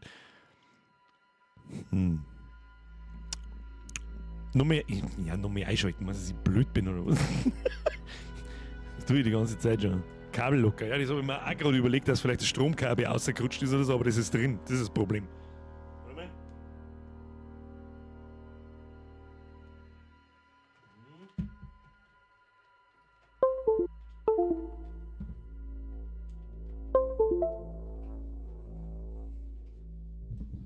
Ja! Hört ihr die Töne eigentlich? Bing, bing, bing, bing. Ja. Kabel ist vom Travo ausgegangen, der dahinter liegt. Jo, da ist was locker! Nice! Hab ich mir schon gedacht, hab schon wieder 500 € aus dem Fenster rausfliegen sehen. Und dann war ich wahrscheinlich so eskaliert, dass ich mir den Samsung-Ding kaufe, der so breit ist wie ich, wenn ich mich da quer hinlege. Da warten 1500 € wieder drauf. Was kostet der? Wie heißt das Ding? Wie heißt das Ding? Samsung XXXXL Monitor. Wie heißt der? Odyssey heißt der. Odyssey. Ah ja, der kostet ja bloß 2000 €. Rein in den Warenkorb! Der gute alte Odyssey. Den hätte ich mir tatsächlich. Gut, ja, nein, meine Monitore kosten nicht 2000 €. Was laber ich für eine Scheiße? Ich glaube, ich habe da einen LG, einen 2K-Monitor. Der hat mich damals vor 5 Jahren so 500 € gekostet. Und zwar ganz billige Curved 27 Zoll Samsung Full HD Dinger als Zweit- und Drittmonitor halt für links und rechts. Die müssen nicht viel kennen, die haben 60 FPS und das war's dann. Die haben, glaube ich, 120 € pro Stück gekostet. Das war's. Aber 2000 € für einen Monitor, der ist halt so groß. Aber weißt du, was mich da stört? Ich kann die Fenster nicht so aufteilen, als hätte ich 3 Monitore. Nativ. Ja? Also das da umziehe, drücke auf groß machen und dann ist das nur auf dem Monitor groß. Mein WQ HD Monitor mit IPS-Display und 165 Hz hat 250 € gekostet. Ja, 5 Jahre später kosten die auch nicht mehr ein Diving. Künftige Streams werden dann in 21:9 gesendet. Das ist ja auch so ein bisschen das Problem. Samsung so fett wie der in meinem Zoll. Macht nichts, bald ist Cyber Week, oder? Stimmt. Da kostet auch nicht 2000, sondern 1800. Dann nimm ich natürlich. Also ich verliere Geld, wenn ich mir nicht kaufe. Habe einen Asus 44K als Hauptmonitor und einen Monitor. Was sind denn 44K als Monitor? Du weißt wahrscheinlich einfach 4K. Da bin ich zu blind, das sehe ich nicht, ob ich auf 2K oder 4K speise. Sag ich dir freiwillig, was ist. Ich habe mir einen Odyssey gegönnt, aber einen 8er mit 34 Zoll. Wie heißt das dann, das Ding einfach Odyssey 8? Das ist aber nicht der ganz fette, oder? Da, Samsung Gaming Monitor Odyssey, der kostet bloß 850 €, den ich da gerade sehe. Ja, da gibt es so viele verschiedene. Ich meine schon den ganz fetten, ganz braunen, der kostet, der fängt da bei 1500 €. Der Samsung Odyssey OLED G9. Ja, Spielerei, braucht kein Mensch. Und wir sind im Hardware-Talk. So schnell endet der Horror Oktober. So, aber geht's jetzt Bacon Napen an, nochmal Triple F für Helsi, Triple F für Mods, Quadruple F für Nussbli Oktober, Namen, Entschuldigung, wir verlesen, Nussbli-Blux. Vorbei, Hosenunfall, Trapse, habe die Tempelschüsse, haben sie sich hinein. Sag ich dir, was soll ich denn da herzogen? Warte mal. Was soll ich denn da herzogen, du Zipf für Adam? Warte mal, gehen wir da her, Bilder, muss ich schnell so mal. Wo sagt man irgendwas halbwegs anständig? Dass man auch ein Größenverhältnis sieht und nicht einfach einen breiten Monitor vor der Nase hat. Hier bei Notebooks billiger haben wir. Warte mal, was kostet das Ding da? Kostet Tausende. Sehen wir da was. Warte mal, wenn wir F11 machen, dann machen wir so. Warte mal, ist da irgendwas offen, was kein Schwanz, was angeht? Nö. Und machen wir so. So. Seht ihr da was? Ja. Wow, toll, ich habe super groß Battle. Aber ihr seht auf alle Fälle was. Seht ihr, wie breit der ist? Der ist jetzt so breit wie meine 3 Monitore da. Wir reden von so. Da sieht man es schön. Braucht's das? 1,3 Meter. Also ungefähr, ja, das ist ja völlig utopisch. Völlig utopisch, braucht kein Mensch. Braucht kein Mensch. Außer du hast wirklich das Geld ist einfach wurscht. Dann immer 3 sicher nicht übereinander hin und kannst Fernsehen schauen damit. Ja, natürlich ist es geil. Aber es ist ja eine Spielerei, die keinen Nutzen hat. Aber null. Außer es gibt irgendeine Software, die in Windows emulieren kann, dass du die Fenster abteilen kannst, ohne dass du das jetzt mal wieder neu einstellen musst. Vielleicht kann das Windows 11. Weiß ich nicht, ich habe auch kein Windows 11. Braucht auch kein Mensch. Deswegen habe ich 4080er, mein Monitor ist ausgereizt. Also die Frau und ich haben einen G5 34 Zoll gekauft und der reicht vollkommen. Ja, der klang da vollkommen. Mehrere kaufen und 360 Grad um dich rundum bauen, das kannst du natürlich auch mal. Gibt Bild im Bild. Ja, aber ich möchte kein Bild im Bild. Ich möchte arbeiten wir mit 3 Monitoren oder 2 mindestens. Dann könnte man drüber schmerzen, genau wie es Steffi gerade sagt, wenn man einmal im Jahr gönne ich mir selber auch was. Dann kann ich drüber nachdenken, somit weißt du was. Du es her, das Ding. Was ich mir dieses Jahr gönne, weiß ich noch nicht. Der Nick schreibt, Birger, danke für den schönen Oktober, die Hingabe des jetzt Jahr zum Moor, nur wegen uns. Wahnsinn, bist der Beste bis Montag, gute Nacht. Ja, Nick, das freut mich sehr. Und es ist schön, dass du es erkennst, dass ich es wirklich nur wegen euch tue. Selber da ich nicht auf die Idee käme. Das Problem ist, dass ich einen Oktober leider nicht mehr wegbocken kann, weil sonst Leute ausrasten. Danke dir, schlafen Sie gut. Alles unter einer 4090er ist Schmutz. An die Wand, so ist richtig. Gönn der Nummer Ägypten. War eigentlich im Dezember durchaus möglich. Es gibt übrigens, können wir auch langsam mal wieder andeuten, ja, der Hardcore-Kern, der noch da ist, der weiß das wahrscheinlich sowieso. Aber über Weihnachten bin ich natürlich auch nicht da, wie jedes Jahr. Schauen wir mal schnell, wann ist denn der Bums? 24. Ja, das weiß ich auch. So, Paco! Wenn du Benjamin heißt und dir was gönnst, dann bist du ein Gönjamin. Paco, merci dir. Und zwar, der letzte Stream ist am, weiß ich noch nicht, wie wir da anschicken, aber wahrscheinlich am 18. Dezember. Das ist der Mittwoch. Dann machen wir wieder eine Weihnachtsfeier und dann bin ich 2 Wochen nicht da. Also über die Woche Weihnachten und über die Woche Neujahr. Und was wir da dann danach tun, da kümmert sich dann der Zukunftsbürger drum. Schauen wir mal. Da werden wir immer noch wahrscheinlich vielleicht haben wir noch mit Indiana Jones beschäftigt. Das schaut gar nicht mal so schlecht aus, wie ich am Anfang dachte. Ich freue mich wahnsinnig auf Stalker, ich freue mich auf auf den Landi. Der kommt auch schon in 2 Wochen. Weniger als 2 Wochen, in 1,5 Wochen. Gestern in 2 Wochen ist der erste Landi-Stream, Mittwoch. Und dann, ja, geht das nicht schon lang, dass man das Fenster an den Rand schiebt? Ja, aber das musst du jetzt mal von Hand machen. Ich möchte einfach da auf einem zweiten separaten Monitor möchte ich Tabs haben und so weiter. Wie der zweite Monitor nativ funktioniert, das geht mit dem Monitor garantiert nicht. Schaffen wir da einen neuen Rekord? Bronxy, da haben wir letztes Mal schon drüber geredet. Ich glaube, viele von vor 3 Jahren, die damals über 3000 Leute waren da im Stream herin, im Landi-Stream, haben, glaube ich, nimmer da. Und ich weiß nicht, wie viel dass ich da erreiche noch davon. Ich erwarte natürlich mehr Zuschauer als normal. Also so ehrlich bin ich natürlich auch. Aber ich glaube nicht, dass wir den Rekord brechen. Und ist, glaube ich, nicht möglich. Es war in der absoluten Prime. Das war im besten Jahr, das ich in den 7, 8 Jahren mittlerweile jetzt gerade habe. Und das war halt 2021. Und da ist auch gerade, da war auch noch Corona, dann ist da der Landi rausgekommen, der Nei und. Und diese Konstellation haben wir dieses Jahr einfach nicht. Also ich glaube nicht, dass es völlig eskaliert. Ich darf mich narrisch wenn einmal wieder ein Zweier vorne dran steht, darf ich mich narrisch gefreien. Alles drüber natürlich sowieso auch. Und wenn nicht, dann ist es mir auch wurscht. Es wird geschwadert.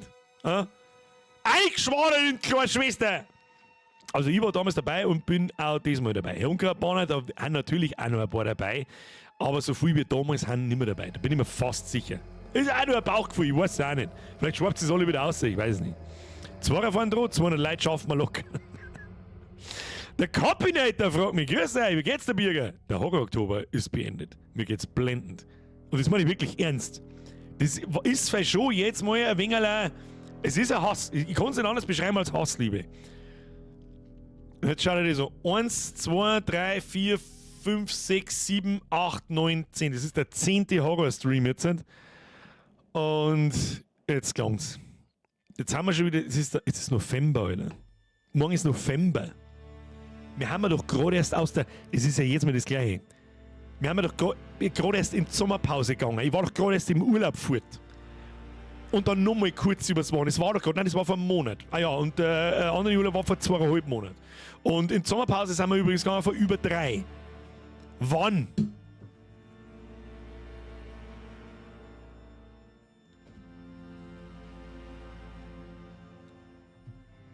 Wann, wie, wo? Und wie viele Wochen haben wir noch? 1, 2, 3, 4, 5, 6, 7. Wir haben noch 7 Wochen. Dann ist Weihnachten. Leg mir am Arsch. Leg Arsch, im November wird mein Dirndl ein Jahr fuck wie krass, Alter. Ich glaube, wenn du selber Kinder hast, sagst du das noch viel narischer. Wie schnell das Zeit vergeht, ist absolut narisch. Aber den Schädel musst du schon bei den 313er Fenster setzen. Den setze ich da sowas von hinein, das gibt's das. 54 Tage bis Weihnachten. Das hört sich jetzt eigentlich wieder viel an. 54 Tage sind schon einige Tage. Bis wir da hocken. Oh, es ist der 1. September, da ist der Jahresmerch. Spielen wir Indiana Jones. Das kommt am 9. Am 8. kommt es raus und am 9. werden wir es spielen. Aber die Wochen vergeht halt wie Schnips. Das stimmt. Ich komme mir einer sehr gut drin, das ist doch gerade erst Oktober, gerade erst angefangen. Zack, dann rede ich mit irgendjemandem, oh, es ist schon wieder Mitte Oktober. Scheiße, ja, das stimmt. Zack, ja, jetzt chillen wir noch ein wenig, der Oktober ist schon noch ein wenig. Zack, 31. Oktober, Halloween. Was? Herr Meier! Birger, wie schaut's aus? Mal wieder aus mit einem Kruzifix oder How-To? Schlecht. Herr Meier, schlecht. Irgendwann, wenn ich lustig bin, vielleicht. Aber aktuell eher nicht so. Zeiten haben vorbei. Zeiten haben vorbei. Fingerschnipp in unserem Alter 54 Tage. Ja. 54 Tage, Herr Meier, mehr sind die für 6 Euro.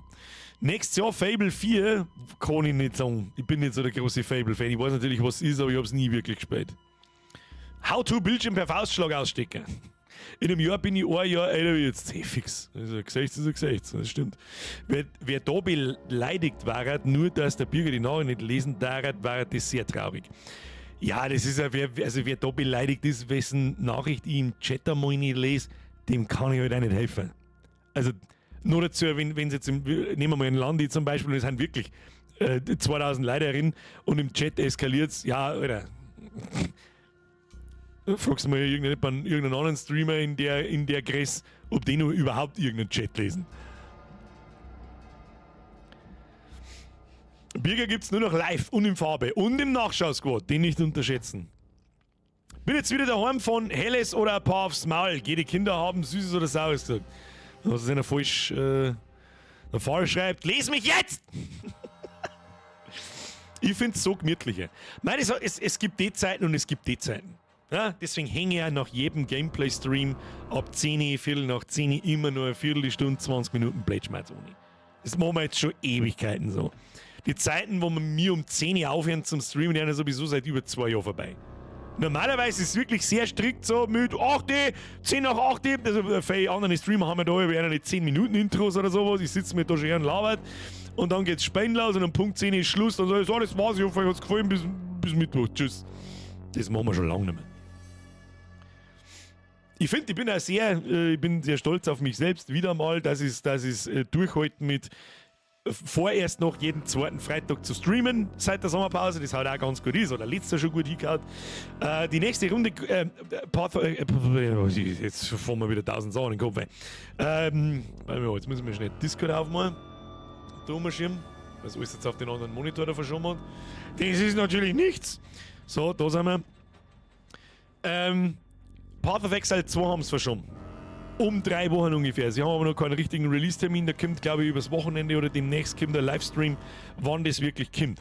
Das heißt, da wird der Platz frei für God of War. Da hat vorher, glaube ich, auch irgendwo dazwischen die Zeilen einmal irgendjemand gefragt, wann wir da die nächste Runden spielen. Und wahrscheinlich ist es, ja, wird leider noch ein bisschen dauern, Mitte November. Also nächste Woche noch nicht, aber übernächste Woche dann. Und dann wieder übernächste Woche und dann kommt PoE irgendwann im Dezember, da muss dann God of War einmal weichen und dann geht es erst im neuen Jahr weiter. Das wollen wir genauso wie mit der Last of Us 2, das werden wir bis im Februar einspielen, da bin ich mir sicher. Das wird gar nicht gelungen. Da müssen wir halt einmal wirklich ein bisschen extreme Meter machen. Aber so schlecht sind wir gar nicht dabei, ich glaube beim Drittel oder so sind wir ungefähr. Bei dem Wetter jetzt und so früh dunkel kann man auch problemlos am PC hocken. Unkrautbanner, das ist absolut richtig. Sniff! Nochmal mehr zu dir! In ein paar Wochen treffen wir uns wieder in Straubing am Christkindlmarkt. Zeit verrennt. Haben wir das? Ich bin eigentlich nicht oft im Straubinger Christkindlmarkt. Da kann ich mich, seitdem das da alles begonnen hat, kann ich mich an 2 oder 3 Mal maximal erinnern. Und da wird ich nicht so oft angeschmerzt, weil ich meistens eine Kapuzen auf habe und so weiter und dann kennt man mich nicht so. Aber ich erinnere mich schon an ein paar Leute, die mich da angeredet haben. Noch. So blöd ist es ja, aber an sowas erinnere ich mich halt. War das vor 2 Jahren? War es vor 2 Jahren? Ja, ich weiß nicht mehr, wann es war. Wann es war, weiß ich nicht mehr. Aber egal, jetzt nie, merci dir. Ricky Boy, wie schaut's mit neuen Projekten aus? Wo immer ein gleich waren, wenn du mit was Neues dahergekommen bist. Ja, wenn du mir sagst, was ich noch machen soll. Auch einem Bürger gingen irgendwann einmal die neuen Dinge aus, wir haben alles gemacht, was man machen kann. Alles. Von der Musik, von Videos, Livestreams, eigene Spiele, eigene Apps, Musik, glaube ich, habe ich schon gesagt. Das Einzige, was noch irgendwo mal auf meiner Plan ist, leider ins Wasser gefallen. Das ärgert mich bis heute. Kannst nicht bringen. Also ein Podcast war da mal gut. Stimmt, sie haben wir auch noch nicht gemacht.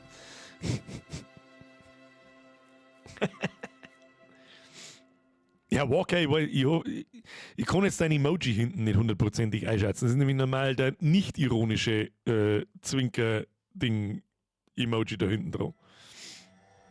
Herr Walker, war das ironisch gemeint oder ernst? Ist im Lesen immer ein bisschen schwierig. War Spaß, okay. Passt schon. Hätte jetzt lachen müssen.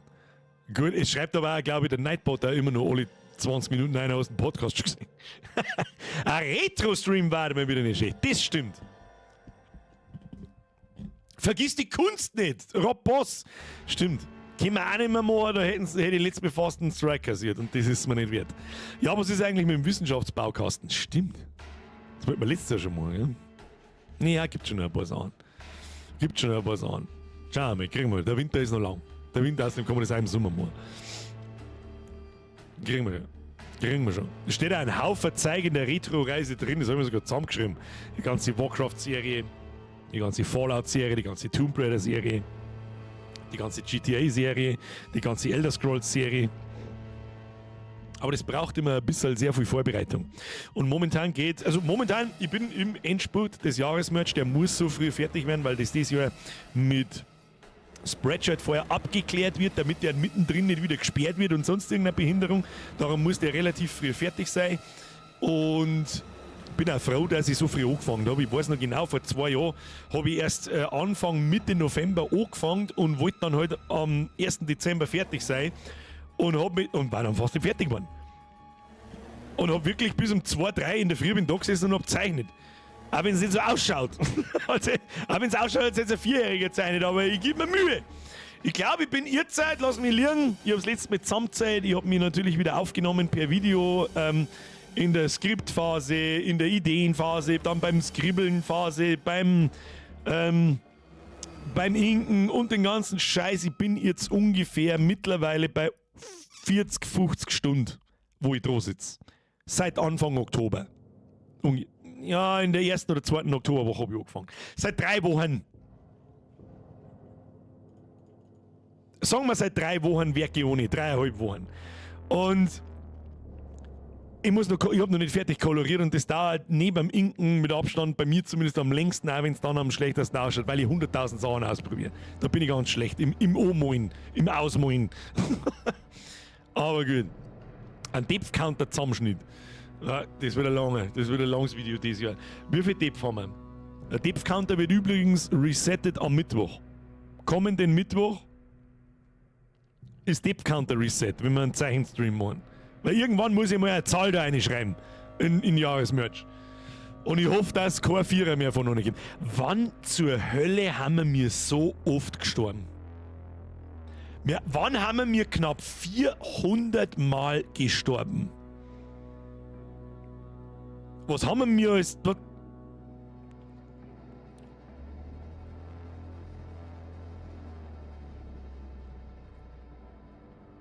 Das war mit Sicherheit war das ein Rekord, ja. So lange schreiben wir es ja noch nicht mit, einen guten neuen Depth-Counter, aber also an 400 waren wir noch nicht dran. Letzter Stream schon 30 Mal dazu. In Elden Ring haben wir gar nicht so oft gestorben. Das ist ja das Absurde. In Elden Ring sind wir nicht oft gestorben. Im DLC. Und im Haupt-Elden Ring auch nicht. Das meint ja jeder, weil da stirbt man oft. Da haben wir nicht so oft gestorben. Life of Pi, Elden Ring, Bramble, No Rest for the Week. Oh ja, stimmt. Lies of Pi war dieses Jahr. Nein, Lies of Pi Zeit eigentlich zur letzten Season. Ist immer schwierig. Ist immer sehr schwierig. Wo ist der Cut? Und dieses Jahr werde ich einen Cut machen. Ja, im November halt. Und ab von Dezember bis in den Oktober hinein, das ist jetzt schwierig, wenn ich das Zeichnen anfange und es passiert dann die ganze Zeit im Oktober noch was und im November noch was. Das muss eigentlich noch aufwägen. Schaffe ich aber nicht mehr, wie soll ich das machen? 2021 waren es 449 Def. Da habe ich aber auch mit der Bürgerin das andere Spiel gespielt. Da haben wir auch schon 100 Mal gestorben. Wichtige Frage, ich habe aus Langeweile einen Zusammenschnitt der Horror-Stream dieses Jahr. Gibt es noch was? Herr Down Dakota, zu beachten deiner Seite. Na, 0. Posten Sie irgendwo hin. Lasset die Leute Spaß dran haben. Kannst ins Discord posten, wenn du möchtest. Es kommt nichts mehr. Es kommt kein Horrorspiel die nächste Zeit mehr. Ob man mir, es heißt, der Madison DLC, ist jetzt ein DLC, ist Madison 2, ich weiß es nicht, kommt im März. Wenn das noch vor der Zeitumstellung kommt, überlege ich mir, ob wir es spielen, bevor der Horror Oktober kommt. Mal gucken. Löwen Sie, wollten wir nicht noch Creepy 3 spielen? Ja, ja, das steht auch auf der Liste. Aber momentan nicht. Momentan haben wir genügend Spiele. Aktuelle Spiele. Und da zwickt man nicht natürlich irgendwas rein, was wir als Lückenfüller irgendwann einmal benutzen können. Ich rieche nämlich schon wieder genau selbe Situation wie letztes Jahr. Da waren ein Haufen neue Spiele da, so bis nach Weihnachten. Dann ist der DayZ-Server gekommen. Ja, da habe ich auch gewusst, also bin davon ausgegangen, der carry dann Januar schon. Aber ab Februar, was haben wir denn da im Februar? Genau, da bin ich mit der VR-Scheiße dahergekommen. Dann ist Skull and Bones gewesen, dann mit den Kackspiele. Dann ist Uncharted 4 noch gekommen, das war super spät, aber das war dann auch relativ schnell durch. Und dann haben wir angefangen, die ganze Zeit irgendeinen Bullshit zu spielen. Gym Simulator und Supermarket Sim hat dann angefangen und den ganzen Blödsinn. Und ich hoffe, dass wir das nächstes Jahr nicht tun müssen. Weil irgendwann haben die Simulatoren nämlich auch irgendwann mal aus. Der Walker schreibt, weiß jemand, warum die Land nicht ging? Das kann der ich sehr gerne erklären. Das war eigentlich alles schon geplant. Ich habe alle Pläne schon gezeichnet. Ich habe das Ding schon quasi bucht gehabt, aber noch nicht gezahlt. Ich habe alles so organisiert. Ich habe Elektriker gehabt, ich habe ITler gehabt, ich habe das ganze Equipment für das Land gehabt, ich habe die Sitzpläne gehabt. Ich habe Tischlösungen gehabt, ob das auch schon, die waren auch schon bestellt, etc. Also ich hätte nur noch auf eine Überweisung tätigen müssen. Ich habe Security gehabt, ich habe die waren noch nicht bucht, das war jetzt gelungen, aber die haben Bescheid gewusst, Restaurants rundum, die da einen Essenstand. Es war organisiert, das Ding. Im Alleingang. Das habe ich alles allein gemacht, über Wochen. Und dann sagt mir die, ihr dürft's nicht drin schlafen. Ihr dürft nicht da drin, Brandschutzverordnung etc. mit dem Schlafsack unterm Tisch schlafen. Und dann war es vorbei. Es gibt rundherum nicht genügend in Reichweite Hotels. Es gibt natürlich einen Parkplatz. Ich kann euch nicht im Auto schlafen lassen. Was ist das? Ja, was ist das? Das geht einfach nicht. Und im Landauer Stadtpark haben wir nicht zetteln dürfen. Ich hab gefragt. Glaubt mir jetzt wahrscheinlich keiner, aber ich kenne einen Bürgermeister persönlich seit dem Kindergarten. Ja, seit dem Kindergarten nicht persönlich, aber seit der Grundschule persönlich. Nein, darf man nicht. Wir dürfen nicht. Was auch irgendwo verständlich ist. Und dann habe ich gesagt, fuck. Da haben wir zu dem Zeitpunkt oft miteinander geredet, so, ja, wart ihr bereit im Auto zum Schlafen? Ist das in Ordnung? Was ist das? Und dann hätte aber alles so viel Geld gekostet, dass so ein Ticket für einen, lass mich überlegen, wie viele Leute hätten dann reingepasst, ich weiß nicht mehr, 200, nicht ganz 200 Leute. Und ein Ticket hätte irgendwas zwischen 50 und 70 Euro gekostet. Und dann gibt es da drin keinen Schlafplatz. Geht überhaupt nicht. Das tue ich nicht. Ja? Da habe ich selber schon gar keinen Bock, nicht anwesend zu sein. Wenn ich weiß, wir haben ja alle, die meisten teuren, haben zu alt, das 2 Tage durchmachen. Labert's keinen Scheiß nicht. Ja? Geschweige denn einen Tag durchmachen. Schnauze. Jeder Mann 28 plus, vergiss es. Und wenn du durchmachst, bist du am nächsten Tag 12 Uhr Mittag, liegst du da und rüsselst. Laber keine Scheiße nicht. Der Löwensepp übrigens mehr wieder, oder? Aber naja.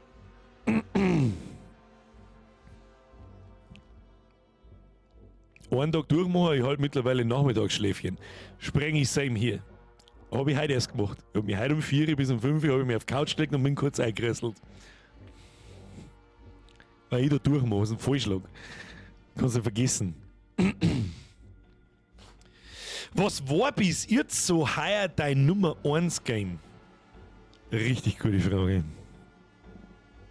Ja, muss ich so sagen, wahrscheinlich The Last of Us 2.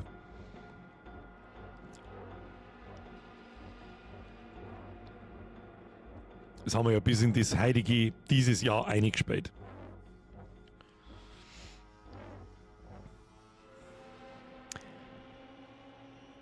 Der Supermarket Simulator hat mich am meisten überrascht. Und Contraband Police.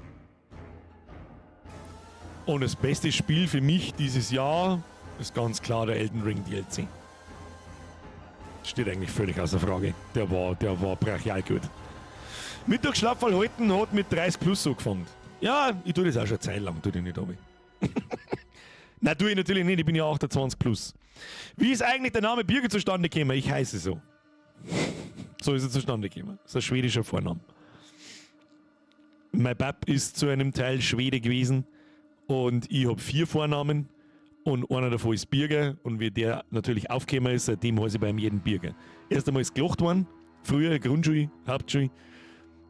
Später habe ich ihn eigentlich dann ganz cool gefunden und jetzt heiße ich Birger. Wer heißt schon Birger? Kein Schwanz als Birger. Contraband war weitaus komplexer als gedacht. Ja, das stimmt. Und weit besser und weit komplexer, als ich das dachte. Deswegen hat es mich auch stark überrascht. Und sowas bleibt immer hängen.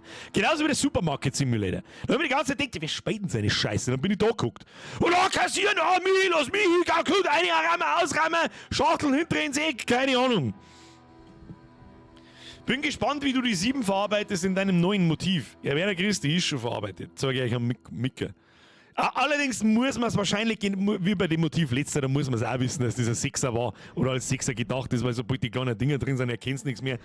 Ich glaube, wenn ich sage, ist schon ein bisschen weit hergeholt, hilft nicht, habe ich mir auch lang den Kopf zerbrochen, wie wir das umsetzen, dass man da irgendwo einen Sinn mehr erkennt. Das muss man aber wissen. Rudi! Mehr ist wieder ein 50. Spielst du einen Supermarket Simulator noch weiter? Das kommt ganz drauf an, wenn da einmal größere Updates kommen, dann ja. Ansonsten haben wir da eigentlich ziemlich die Scheiße rausgezockt aus dem Ding. Let me have a look. What do we have here? Ist da vielleicht schon was gekommen? Ich weiß es nicht, ich habe auch schon lange nicht mehr geschaut. Supermarket Simulator 12,99. Halt die Schnauze, will ich nicht hören. Da schon her, August Update 021. 4. Oktober Tablet Update. Was ist denn das Tablet Update? Hey, Super Players, the update will the most wanted features has arrived. Added customers asking for help on self-checkouts. Added inventory information. Increased the ordering limit to 50. Added a pricing app to control all pricing and see the price change history. Ja, geht schon weiter. Geht allerdings ein bisschen schleppend weiter. Die Ultra-Todes-Updates sind jetzt das dann nicht. Was haben wir da? Added Full Controller Support, interessiert mich Scheiß. Added Settings for Restocker and more settings to come. Added Self-Checkout. Ja, noch ein paar Schädel, die ich aufhängen kann und eine Box an der Wand. Also, ich fürchte, dass man da noch ein Jahr oder so locker Zeit einfließen lassen muss, bis ich da so viel getan hat, dass es sich rentiert. Was ich aber auf dem Schirm habe, etwas Ähnliches, glaube ich zumindest, ist Big Ambitions. Das habe ich auch schon sehr lange auf der Wunschliste. Ist ja da ein Early Access Spiel. Ich lese einfach mal vor. Big Ambitions ist eine revolutionäre Rollenspiel-Wirtschaftssimulation. Steige vom Nichts zum größten Unternehmer in New York auf, indem du kleine Unternehmen eröffnest oder nach und nach riesige Konzerne aufbaust, ganz wie du willst. Und ich glaube, das sind lauter so kleine, das kommt nicht drauf an. Es ist eine Wirtschaftssimulation. Schauen wir mal. Wann wieder mal meiner Lords, habt die Streams richtig geil gefunden. Da müsste da erst einmal ein größeres Update kommen. Haben wir eigentlich irgendein Game-Genre noch nie gesehen? Ja, Autorennen. Weil das einfach was ist, da kann ich nichts anfangen damit. Es ist so stupide langweilig für mich, dass ich das Kotzen kriege.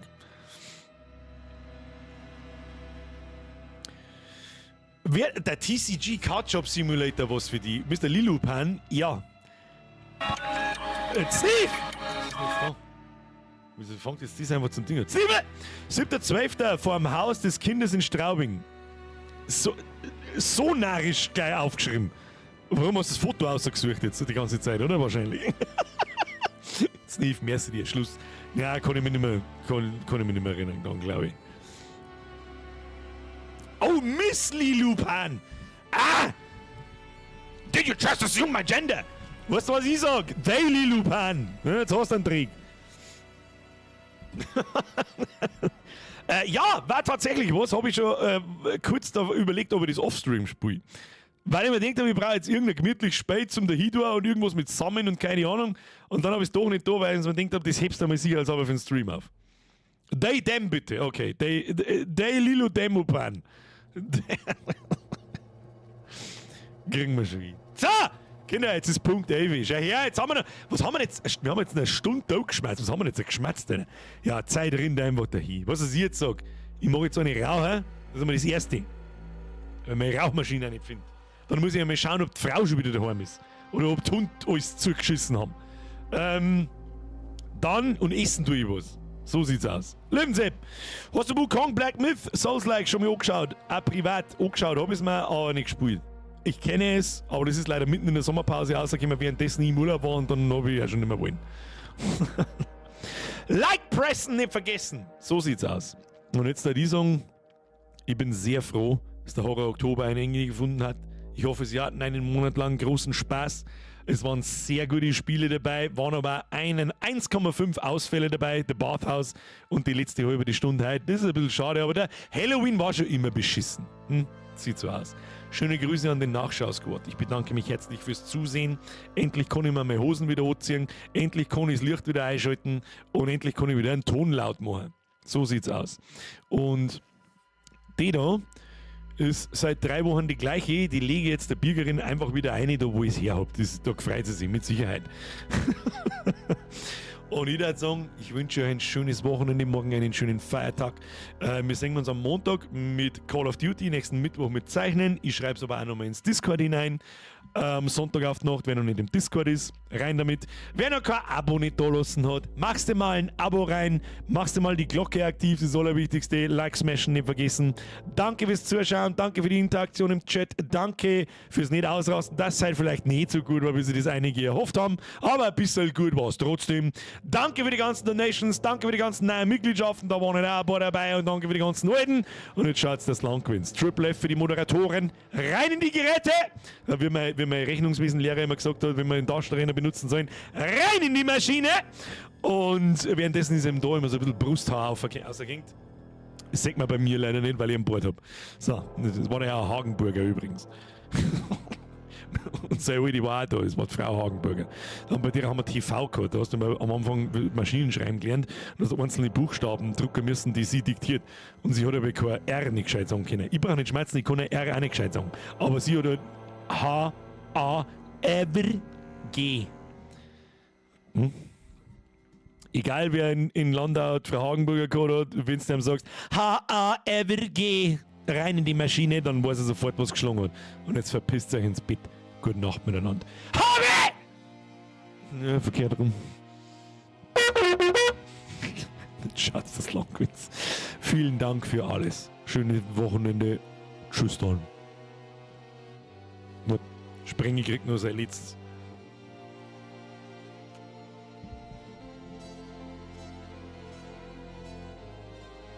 Das kann ich nicht gescheit, warte mal. Aber wir brauchen einen Crusader. Wir brauchen einen Crusader. Braucht man einen Crusader?